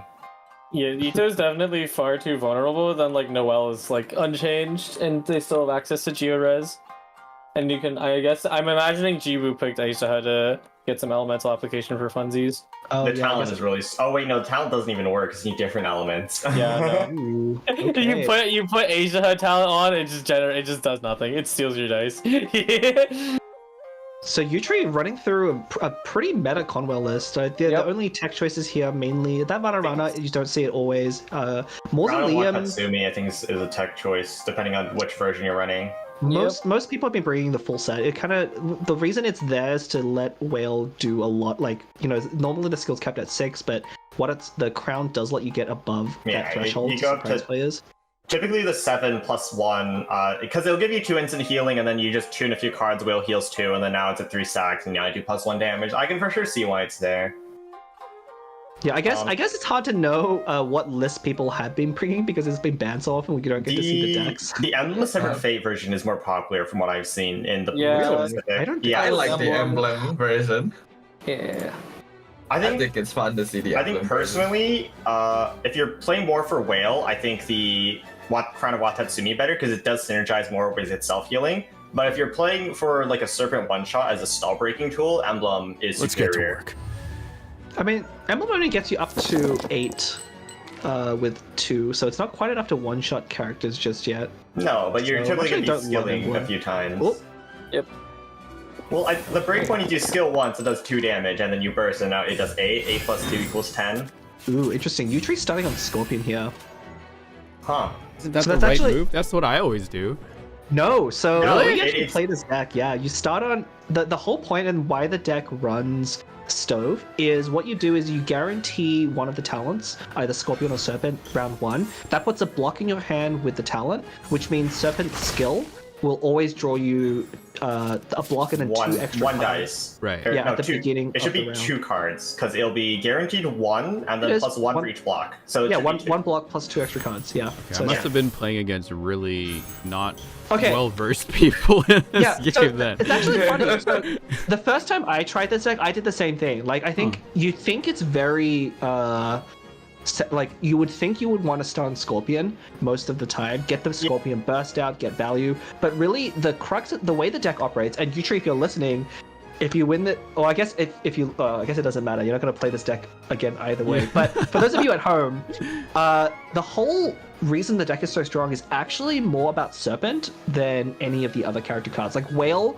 benefits from eating all the food, but the food you're getting is all from Serpent. So the deck is really centered around prioritizing that Serpent draw. It's like one of the best skills in the game right now. So the whole reason you run those 2 talents and Stove is you know, just to maximize the draw every single round. Might have to go adjust my deck later then. 'Cause I don't run Serpent Talent, I run Scorpion. No, you should be running one of each. You should be running one of each because you equip it off field, so it doesn't matter which one you get. And if you get both, you just you have extra dice to work with. So you should be running one copy of each. Also, I talked to Kevin about like the game plan of Conwell, and it's one of those flexible decks that doesn't really have a concrete game plan. There's some like requirements you to meet, as all decks do, but The way he explained to me is basically skill Serpent turn 1, skill Serpent turn 2, profit. Because then you have, like, what, +4, +5 extra draw, depending on how many blocks you got and how lucky you got. And then after that, you can tune your entire hand and will carries, and you can charge Scorpion Burst in order to just get a bunch of value down with its ambushes, or just one tap a character with Serpent. So as long as you get those 2 draws from Serpent skill, it is just basically value all the way through. Oh, Rin, you need to open up the dice tray for U-Tree so we can see the dice whenever you get a chance. Oh, right on there. My bad. No worries. Yeah, so the way U-Tree's playing Conwell, this is very much like how I started off playing Conwell as well. Like you would think you want to get to that, put more blocks into your deck with what is it, Scorpion, and then burst Scorpion first, but it's really about Serpent. And I saw him earlier, he was circling the laboratory ruins. I think, unfortunately, his dice did not work out so he could actually Serpent skill twice, and so he had to tune that laboratory, which is actually pretty huge for this deck. You know what would have fixed it, though? If we played Stove into Talon into Energy Block. No way. Yeah. That would have given us the required dice to both play the Fontaine Research Institute as well as Scorpion skill, sorry. Right. I mean, that's one of the main reasons you actually run Stove in the first place. So not playing round 1, and it's actually really annoying because once you go past round 1, Stove changes functionally, right? It no longer gives you those talent cards, it now just draws you 1 card, which is not what you want. So this is looking not round -1 cards. Oh, right. So wait. No, but, well, if you wait around, it always draws you 1 card, right? Because it's always the second round. It's round -1. Round number -1, sorry. Yeah, be right back. Oof, only 2, okay.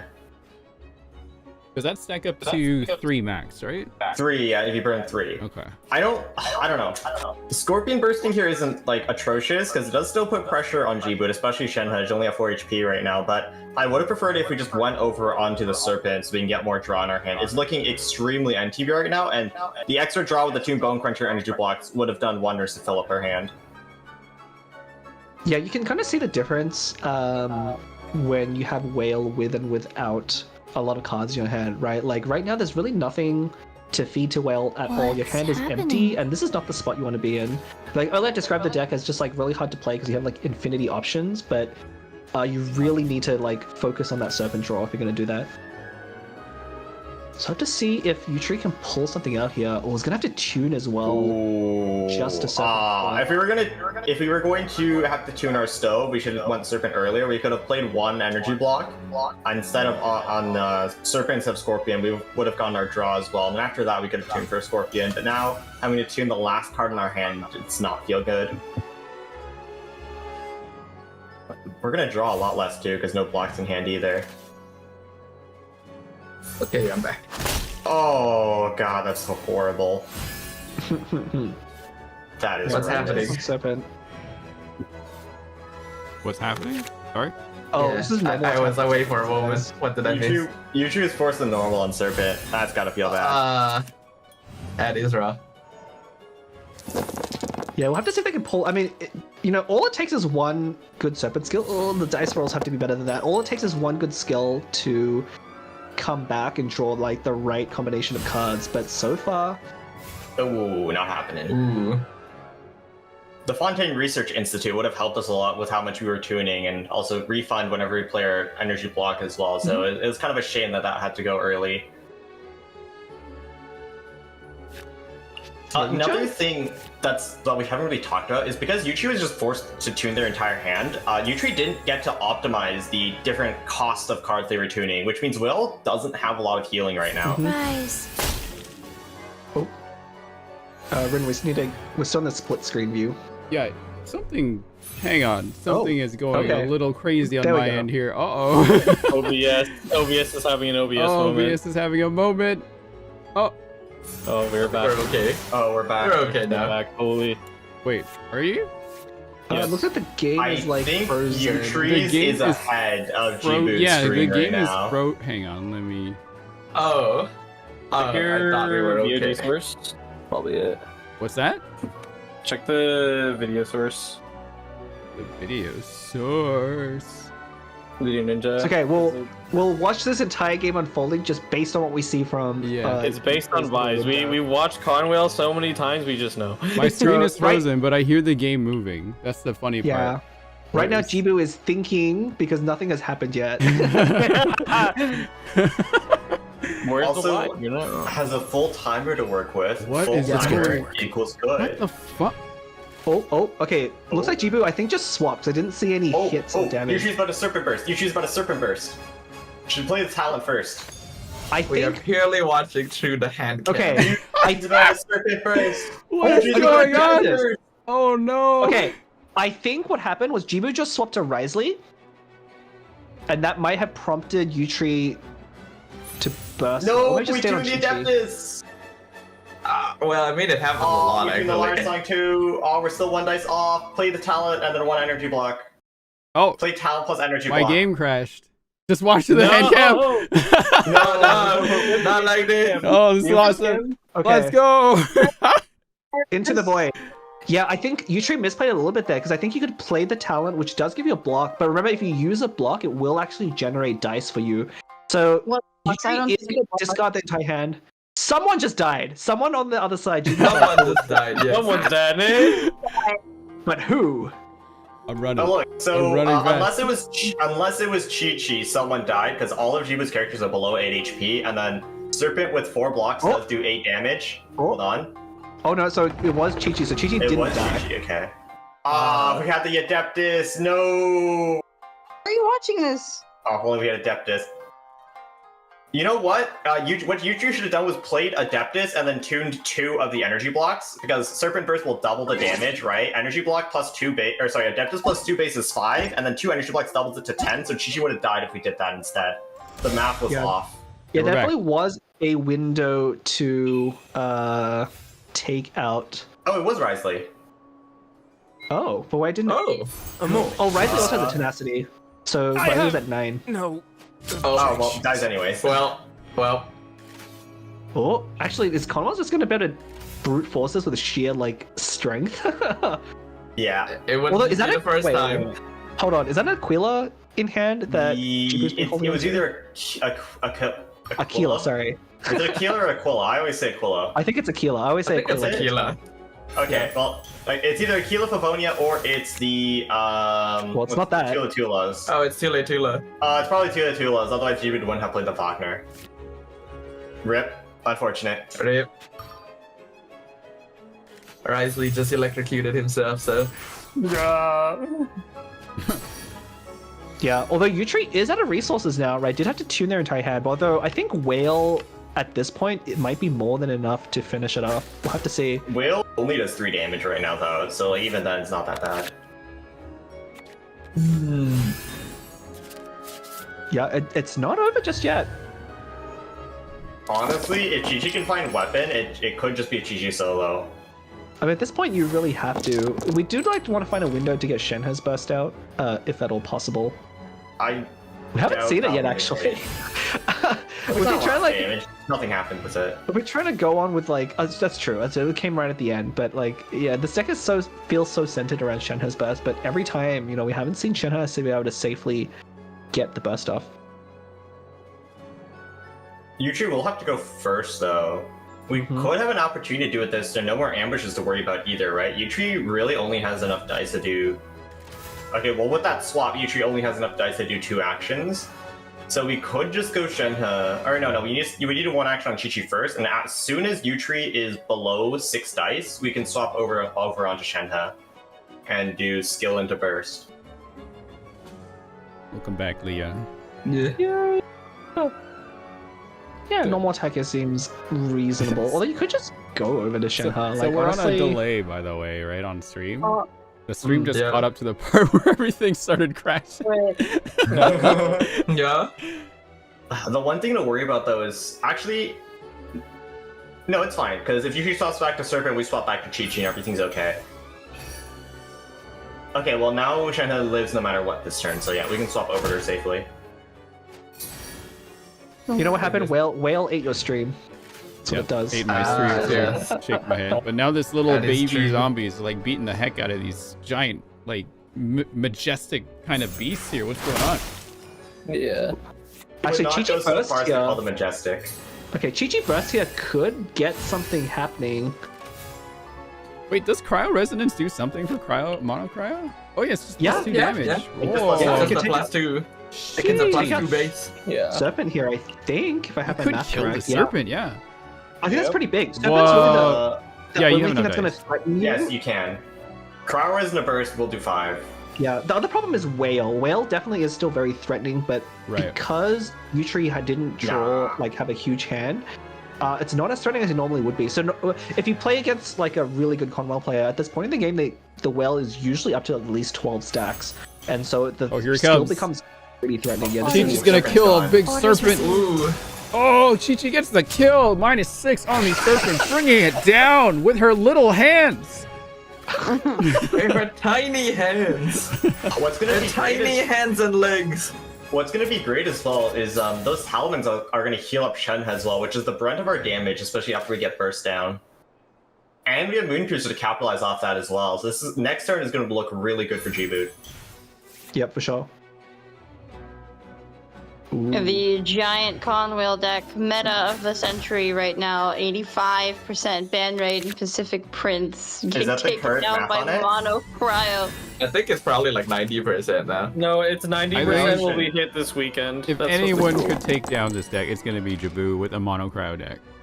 Anyways, I'll have to go look at the matches. It has a 100% bring rate. No, 100% -2 bring rate. We saw 4 games of it, and I'll have to go see how many games were played, and then I'll do the math on that later. Too lazy right now. Honestly, if Gitcg takes out Conwell here, I wouldn't even be mad. True. Honestly, yes. You know, with how much I will hate do as you Chi-Chi's been command. getting for being the infamous griefer of pity, maybe this is her time to shine. Yeah. Actually, it might just be a Shenhe solo now. Now that It we could have be. Gitcg. I mean, we have our talismans now, so we can heal Shenhe back up. We both are at the same HP, and Shenhe just does more damage because we have weapon. This is where Chi-Chi proves she is worth losing 50-50 to. Yeah, the infamous DPS physical Chi-Chi. Okay, Will now does 4 on skill. That's pretty good. So the really funny thing about this setup is with Talisman and the Scorpion Burst both in conjunction, we're gonna see Shenhe basically heal and then take the damage immediately after every action. So it they just cancel each other out pretty much. After this first action, Shenhe is actually going to heal by an extra 1 HP because of the macaroons. Yeah, the macaroons. Macaroons? Macaroons. Oh no. Macaroons! To be fair, a macaroon is still it's a different thing, but it still is a thing Is that it? exists. I It is. thought it was was- Different thing. You made let me go search it up. Macaroons It is. are different. It's like They are, coconut they are. Yeah. shaving. Oh, those Emerald. things. Yeah, macarons are the French cookies, the fondant Yeah, like cookies. the yeah. Yes. So I was wrong, but not in the way you thought. I'm You sorry, were just dead wrong. incorrect wrong, sir. pronunciations. Just like they're my personal pet peeve. Oh, what the heck? Oh, my kill time. I'll be right back. Okay. I think. Shadow's about to sweep. 7 dice, burst, ready to get popped. One Yeah. saving grace is that Will is about to hit 12 stacks, which is the threshold where it actually starts to become threatening, because that is when it does 5 damage on skill. So again, one of the problems though is we're really seeing why the card draw is so important in the deck. Even if Will is threatening, right? Without a lot of things to fuel it, you don't have.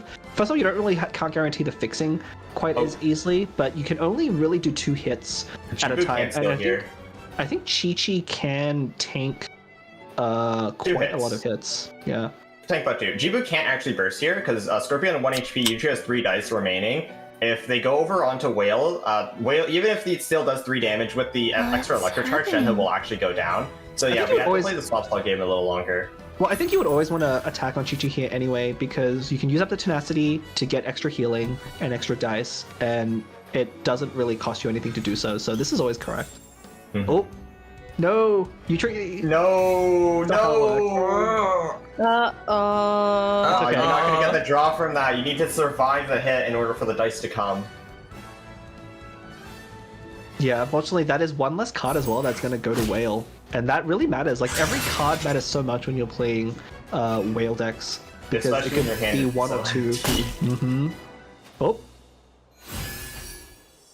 Oh, we can go over Shenhe now. Wow, all the healing.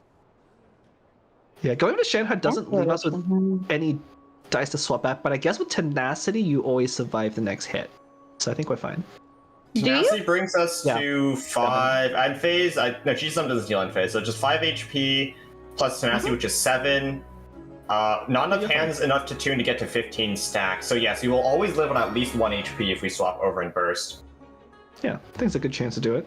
If we do that, though, we can't swap back over to Gitcg. We need to heal at least 1 more after that, and because Electro Charge will do piercing, which ignores any shield we have from the Lotus. That's if the whale manages to get up to 5 damage, right? Like, that's not necessarily... Yeah, that is I guess it's assuming 12 pretty stacks. possible.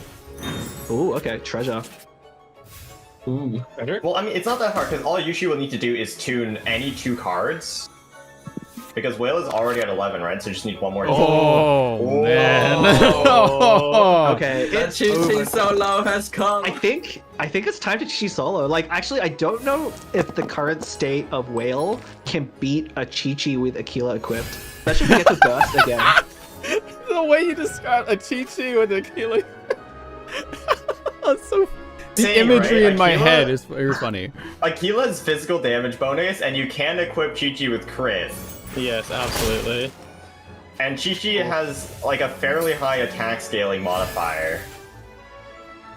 So Yutri is going to be able to get 2 actions, but unfortunately the dice aren't working out for him now because it's going to need at least 2 more Hydro. It could normal and then tune the last 2. Yeah, we might see a normal tune 2 into burst. That would probably be the most effective strategy. I think burst it- will give us for shields. I think it's actually What better if we exactly just play is the energy teamwork? block, because energy block will give us 1 dice, and also tune a card to get Whale its healing, and then we'll get Oh, 1 sure, more sure. on top of that from veterans as Yeah, well. yeah. It's the same, yeah. Oh, drew a Hydra too. Okay. And then the veterans will pop as well. Oh. The energy blocks will always give the right element, so it Oh, does usually- it? Okay. It will always give the element of your active character. Gotcha. So no randomness, thankfully. Could you imagine if it was? Oh boy. Well, I mean, you're deleting one of your precious cards for it. your master's Yeah. bidding. Oh, yo, it is gonna be the Chi solo. I think we're Alright, A sacrificing lot of Shenhe health though here. to chew through. Ooh boy. Yeah, okay. Oh, no, wait, we don't have We enough dice just to have the burst. dice to skill on disaster. Yeah, this is the problem when you get down to the whale endgame without a lot of resources is you really want to press skill as much as you can, but you just don't have the dice. Yeah, we see Yutri there. Oh, look at this is rough. mounts. Oh no. Yutri actually had a fairly decent chance at winning this if it wasn't for that. Because, like, 1 more stack on the whale, and then now your skills do, like, 5 or 6 damage. I'm too lazy to do the math on it exactly. And Shenhe would have died here. Chi would have been at 5 HP, because, unless treasure, but would have had effectively 12 HP every round to work with, and all you need to do is just skill 3 to 4 times, and she's dead. Things are not looking too swell. No. Yeah, GB should be pretty safe to swap back over to Chi here, because you know your opponent doesn't have any cards in their hand, which means there's no more dice coming out. Why not just do 2 actions on Shenhe first? We could. I think you can. I think you want to build towards Chi-Chi's burst. I think Chi is actually important, yeah. Yeah, the healing will be able to outvalue, because going forward, your opponent probably can't do more than 2 actions, and you have that Aquila equipped that's gonna really make it hard to take Chi-Chi out here. Plus, her recent buff, makes her heal an extra 1 on a normal attack, so... Oh yeah, that happened. It's also just like, Will does a lot of damage, and if you don't have the talismans from burst, you really can't keep up. Two You have energy to help out a little bit, though. Yeah, provided you roll well, oh, there's 2 Hydro. 2 Hydro, they need a bit more, a little I think more. we need at least 4 or 5. Oh, okay. Okay. That's 2 skills, I believe, that should be possible, and a burst and a skill. I think, yeah, we can do at least 2 skills this turn. We can also play the double energy block, and then the veterans and healing and whatnot will... Oh, wait, actually, no, it won't, because we don't have enough stacks on... No, we can. We can tune 2 this time. Oh, yeah, that's Or fine. play 1. It's still -1 dice, though, because... Oh, it doesn't pop. Oh, no. Yeah, it doesn't count. We probably actually should have tuned that last dice, because it will have brought Whale up to 15 stack, which is a threshold. At 15, your skills start doing 6 damage, which is quite an important breakpoint. Okay. Going Can for the Chi-Chi skill. survive? Here we go. Gigi will actually die to skill here because it does do 5. Orders Or received. No, that's 4? Oh, Well, I don't think it's gonna matter. Fall by 3 is 4. No, it does 5 on skill here. Gigi falls. Oh, it doesn't matter. Will's 1 HP. Okay. Yep. Barely hang on. Yeah, that's 5 damage. And Gigi, the destroyer of worlds. is Unleash. the end of the Uyu Special Invitational Season 2. Wow. Goes to Jibu. Talk time. Woo! Okay. I will deduct points. Congratulations, Jibu. I'm gonna deduct points from Jibu for not finishing the game on Chi-Chi. I think that would have been a lot more exciting. So yeah, lots. I think Yutri won in our hearts, but I guess Jibu technically won. I think True. the game if Yutri and Troll better on dice, they could have taken over Djibouti, even if the opening was not optimal. But yeah, I think there was a very real chance for Yutri to win this one. Just unfortunately didn't pan out. Yep, well, I guess that goes to prove that mono element is somewhat effective at the end of the day. Benzu is extremely proud. No, don't say that. Why not? The original mono element psychopath. Amazing. I think Binzu went to bed after Jibu won on Mono Hydro. Oh man. I bet it was the original Mono Hydro. Imagine. In the wrong music. Oops. We are in Uyu Restaurant, everyone. Yes, no cat's tail. The after party. Yep. Congratulations to Jibu on first place, and also Yutri for second place. Yep. Getting the second is still something. Especially in kind of like a tournament setup where you don't really know what people are gonna bring. It's whatever someone's cooking. Nice. Flap gave me a head pat. Had to do it. Having too much fun with his green screen. Yes. Yes, that is what we should do while we can. Oh god. Well, congrats to Jibu. You win your $500 grand prize from my community, you thief. But that's okay. Whoa! Is that what you say to your champion? Yeah, of course. It's like fair enough. It's like someone just came into my house and beat up my kids and then left. That's what it feels like a little bit. No, I'm kidding. It's funny. Yeah, you're kind of right. But, to be fair, the person that beat up your kids was blindfolded, had a hand tied behind their back, and was also strapped to a chair. Well, oh my god. If it was me, I would have none of those handicaps. I would just stole your money. Oh my god. It kind of feels like, there was a bunch of NPCs just playing TCG in a tavern one day, decided to have a game, and then Sino walks in and be like, "Can I play?" I want to join the game. Okay, but Sino's deck is trash. Oh, yo, we're trashing Sino now. I would roll Sino. Whoa. Okay, look, if I was isekai'd into Genshin Impact, my first goal would to just be stop Sino at GATCG. You know what would be a fun tournament is you only use NPC decks. Oh hell! You pick a character as a representative, and you take their NPC deck in game, and you beat other people's NPC decks. And you play. And you need to have your avatar name set to the NPC. Yeah. So that you cannot play an NPC deck if you do not actually have them in game, and we add a layer of pay to win. That's a call. No. Just as Hoya would want. Tournament. You get a bunch of cosplayers. That's a funny thing you should say that, because at one point I know Leah was streaming some TCG games. I was gonna sniper and queue with Sino's deck, and then I realized I don't own Sino, so I couldn't. Wow! Oh no! Worse BM than trying to snipe me. What? Yeah, it's fine. So you would have beaten me. You would have beaten me with Sino's deck. Trust me. It's fine. I successfully sniped Blep and beat him with the Kenki high roll. You've sniped Blep before and beat him. Mm-hmm. Okay, but did you beat it with the Kenki highest roll? I had everything. I forget what I played. Okay, we have one more bonus round actually. Yesterday, Lausian wanted to challenge my Ember deck before we ended the stream, and I said, "Oops!" Ooh. But I guess we can do that now, and you guys can cast over it if you want. Yeah. All right. So I have to be in here, so don't kind of allude to what's going on. Yeah, we will conversate. Yeah, conversate. I'm just getting their video link so you guys can still see what's going on there. Yes. I go over here. Oh, Please keep talking. Okay. Yeah. All right, Okay, we're just We'll try our best. Yes. So okay. So what you're saying is that if we do an NPC tournament, the best player is going to be Gary? No. Oh, but we can't have Gary as an unlockable character, so we Yeah, can't Gary's not a play playable Gary's character, deck. so Yeah, we're Gary's not not playable. playing tournament. Gary's too powerful. I wonder which character unironically has like the strongest. Yeah, be interesting to find out, wouldn't it? You could just play.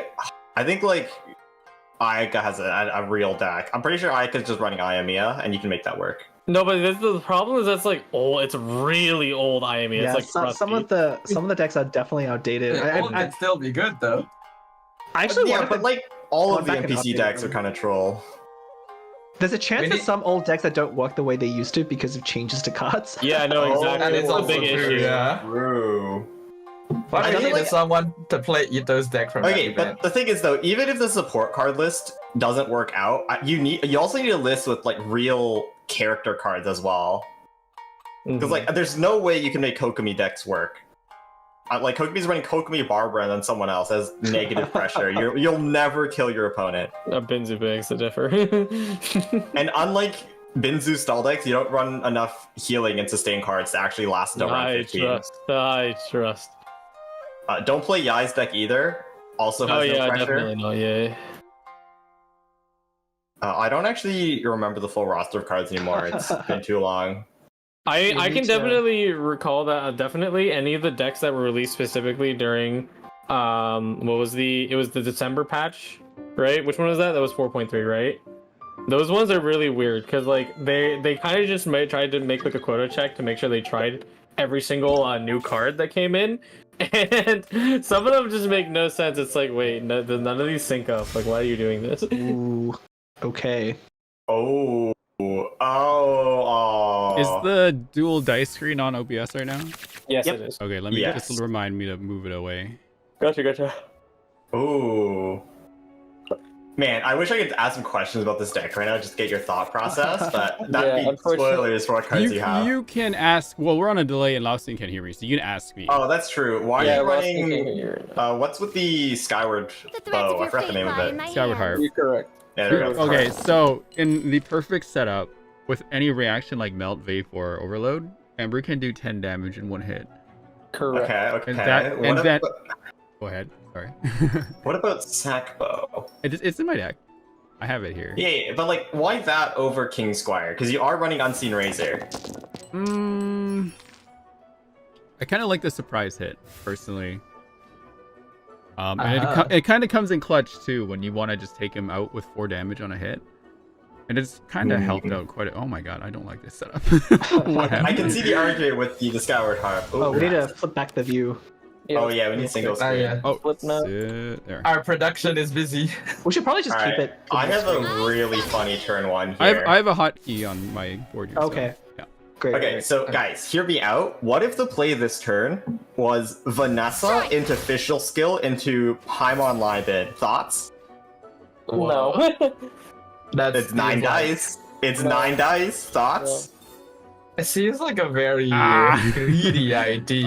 No, you need to do it before because the dice wouldn't work out if you do it after. You can tune one still. Didn't keep you waiting, did I? By the way, does this Amber deck have a name yet? It's called Banui. Banui. B-N-U-U-I. Banui. Banui. Banui. Banui. Oh, The play could have still worked out if we tuned Boar, but it's fine. Wait a minute. I personally want to call it like Amber C4. Oh, seems up to So something those tricky here. Baron Bunny I know what they're up explosions to. or something. Okay, I'm listening. What do you think the play is? They're gonna swirl me off. That's what they were I think gonna they're just do. gonna end. Yeah, they're gonna end, but then swirl me off after. I can't do anything about it. Sneaky little guy. Oh! Just a normal attack, you though. A normal attack? Okay, No, that's 'cause probably dice the were right bad. move, but now I need to watch out and not get swirled here. Gotta wait for this turn to end before I say what I think would be the best play here.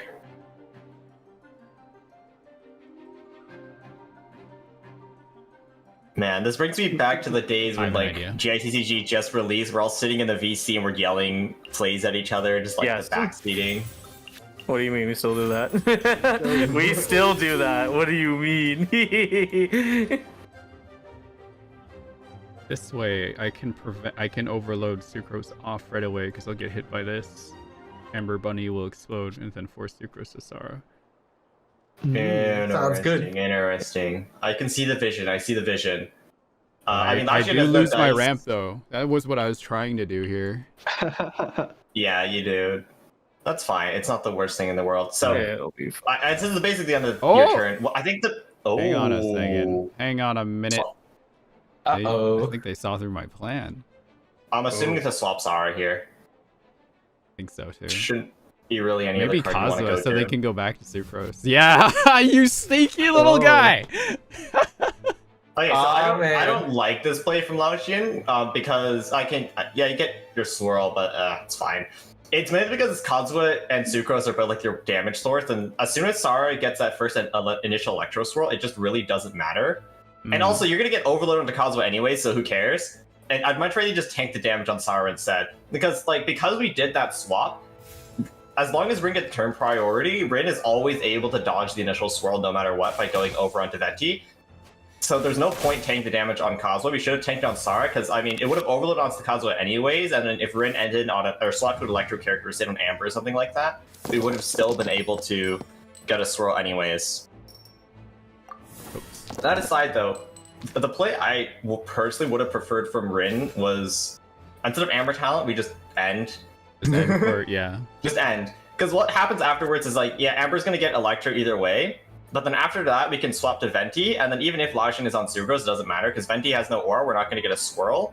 So if they hit us, we go over onto Fischl, it's fine. If they decide to swap off after that, we skill to get a swirl, so it's just good for us. Wish I had that Baron Bunny damage scares me. Yeah, that's a lot. Yep. J and Guoba here goes huge. Let me think. What do we want to do here? I think I want to do this. Give me a moment to compose myself. This is good, pretty nice. But yeah, so we would have, if we decided to stay on Amber, we would have had Live and Ramp here. We can do our Amber Talent now. We would have absorbed a lot of damage. Yeah, we would have given away a swirl, but I think that's fine. We'd have more dice coming to this round. If they swirled us on Sucrose instantly, we would have taken a majority of the damage with the Amber Shield and also got a swirl off on them as well. Because odds would have applied aura onto Sucrose. And now here, this is still fine actually. We can still ramp here. Oh, one dice off. That's sad. Ooh. One dice off pylon live in. No! So close.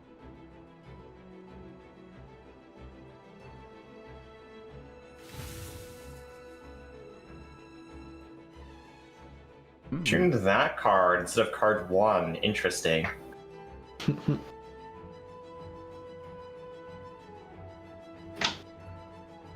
The tension in the air. Stay clear. Okay, that was a swap, yeah. It leaves one. I think I...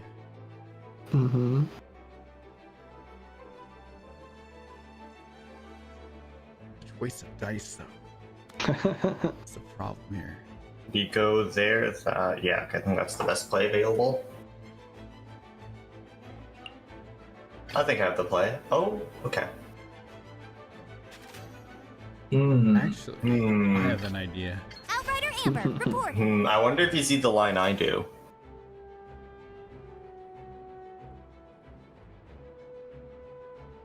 Okay, Lao Xin should really swap over on Sara right now.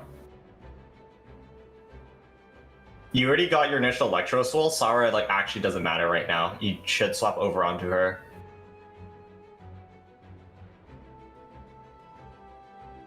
We have one dice remaining. What are we waiting for? We don't want Sucrose to take so much damage. Yeah. It should be a Sara swap, 100%. Actually, if the Baron Bunny hit does go on Sucrose here, would that odds lethal? It would be 5 damage from summons right now. Or no, it's 6 damage from summons. And if Amber normal attacks, it will be 8. So it would. Okay. It would, yeah. So we really should just go into Sara. Even if Sara dies, it's fine, because we have Kazu and Sucrose both which do 3 damage. Okay, yeah. Lao Shan knows it as well. No. Ooh, okay. Oh. Ooh, wait, I forgot about talent. I forgot about talent. That's what talent's for, baby. Let's go. I'll still lethals anyway. I forgot about talent. Oh, look at that. Ooh. Okay. Good setup. That's the power of Banui. I get my ramp. The Banui Give and me the ramp. That's Give what we're me talking Gambler's about. Lieben. Come on, buddy. Oh, Gamblers would actually be so huge because Sar will die to the piercing from Amber Burst. Rip, don't have it.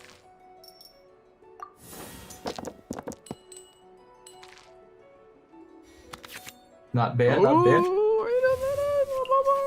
Hang on. Well, strategize, give you what you're looking for. Dig. Oh, Ash, that's fine. Use your dice. That's. Oh, no Gambler's value from Burst. Sag. I don't think it's a.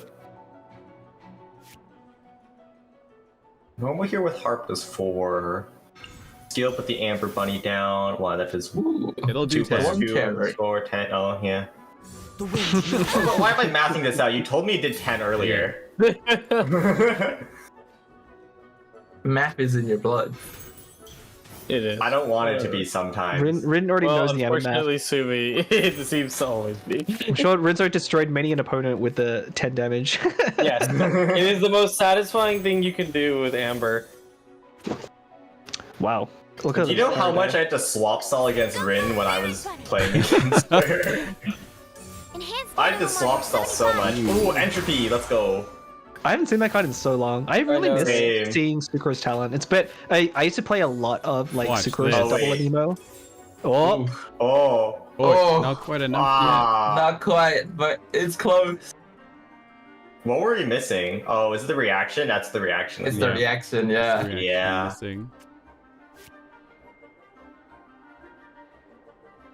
but do you do it anyway? I think just Burst is fine. Oh wait, no, because that puts Amber on 3. No, we can't, because we just died a skill.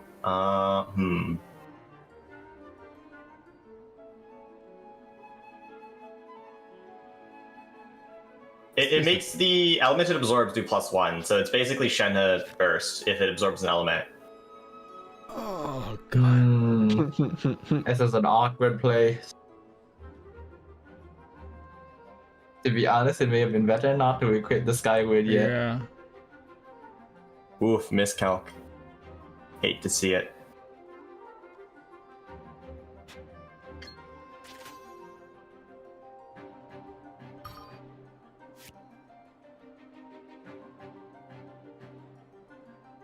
Might be a little tricky right now. Do we need like some elevator music right now? Yeah, I think that was the best play here. Take the turn priority. We wouldn't have been able to do a. I mean, we could have skilled on official if we swapped off, which would have actually been okay as well. Because we do have one an turn idea. remaining. I have an idea. Okay. I have an idea. Okay. Don't know if I see the vision.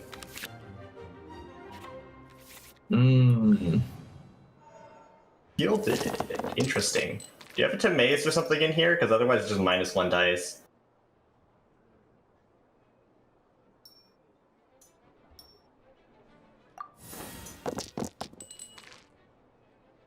I don't think. No, I'm not running Timaeus in here. Good dice rolls though. Yeah. Oh, those. Oh, that's a lot of pyro.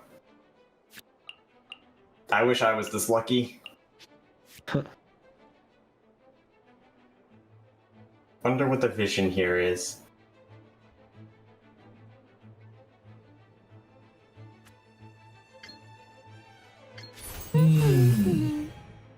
All right.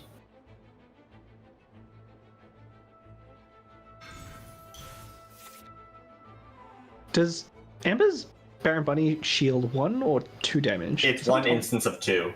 One instance of 2, okay. That always confused me because it has a 1 in the number, so I always thought it only shielded 1 damage. In this case, it's usages, not damage. Yeah. Which is weird because George shows usages instead of. Exactly, yeah. Because they're actually, you're right. They changed their wording halfway and they're never going back. What other Here we summon go. thing do we have? I guess there's Ushi. Okay, but Ushi is 1 and it's 1 damage, 1 usage, so there's no confusion on that one way or another. Baron Bunny is really the only time that comes up. Ooh. Oh man, it's so rare to see an Overload Swell, but we just had that earlier. No, that came late as well. This is all awkward right now. Oh wait, we tuned our thing. Okay, well, that's unfortunate.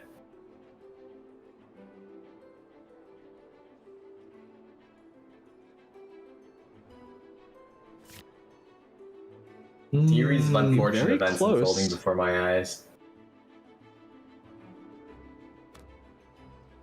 I think normal attack is bad if you're Lao Xian. Ooh.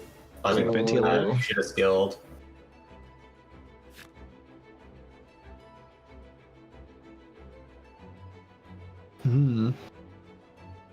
Things are looking dangerous here.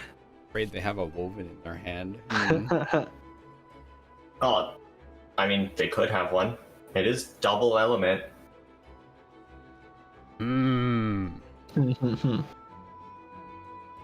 If you're worried about that, there's a play that is safe most of the time.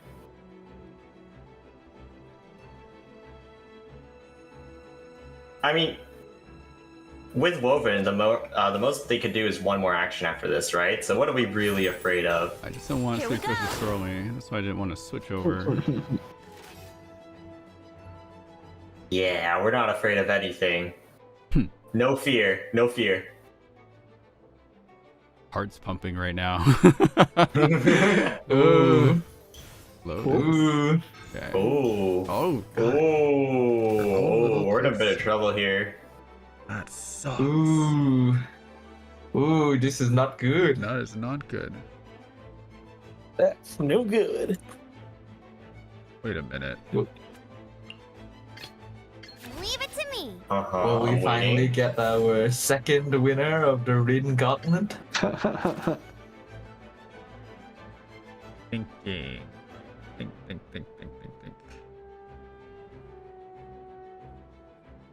Spiral Abyss floor 12. For 50,000 points, does that mean you have to do it, or are you doing it on our accounts? Say that again, sorry? For 50,000 points, Spiral Abyss floor 12. Channel points. Yeah. I do it for you guys. That's what's the deal. Oh. Yeah. All right, time to start a new AR32 EU account. Okay, again. but not like that. Oh my. Let's go. The instant regret. Can you do it for me on my Asia account? Make adjustments. Isn't that your main account? Yes, it is. Well, if you have 50,000 points, I don't see why not. Time to work in the channel point mine stuff. We got a long way to go. Done. I have been working in the channel point mines for years. Can I get paid for casting and channel points? I don't think you're able I don't to think we can do beat that. people like that. No, I don't think the channel is able to do that. Darn. Okay, but you can like 5x your points with fraudulent predictions. Ooh. Ooh. Zara, hey? Okay. Interesting. Could have just Kazuha bursted. I don't know why we did that. Can we see official solo Threads of your here? fate lie in my hands. Honestly, I can see it. Doubtful, but not impossible. I can totally see it, yeah. Whoa! Okay, I can see it. I can see it. I can see it. I can see it. Yeah, I can see it. What to save? I didn't realize it was Luscious. Pyro on Sar. I can see it. Defeated. Yeah, Amber did and Venti both did enough to swallow a lot of pyro. Ooh, there is a Oh, that's food not there. enough. That's not enough. I can see it. I see the vision. I think it is 7 I see dollars. the Oh vision. my god. Holy, so this is why I run Fischl, Kojo. That's exactly why. Yeah, that's vision. Oh man. Oh god. That was a close one. Oh, my That heart was is an crazy deck. beating. Amber Fischl Fischl will deck. always be on top because that's just how Fischl rolls, you know? Nice Ooh, job. the Rin Gauntlet stands unchallenged. Oh no, we had one, right? It's one It's one winner. one winner. Yeah, I can't remember. Case doesn't remember if it was them though. Yeah. Oh. Mod searching time.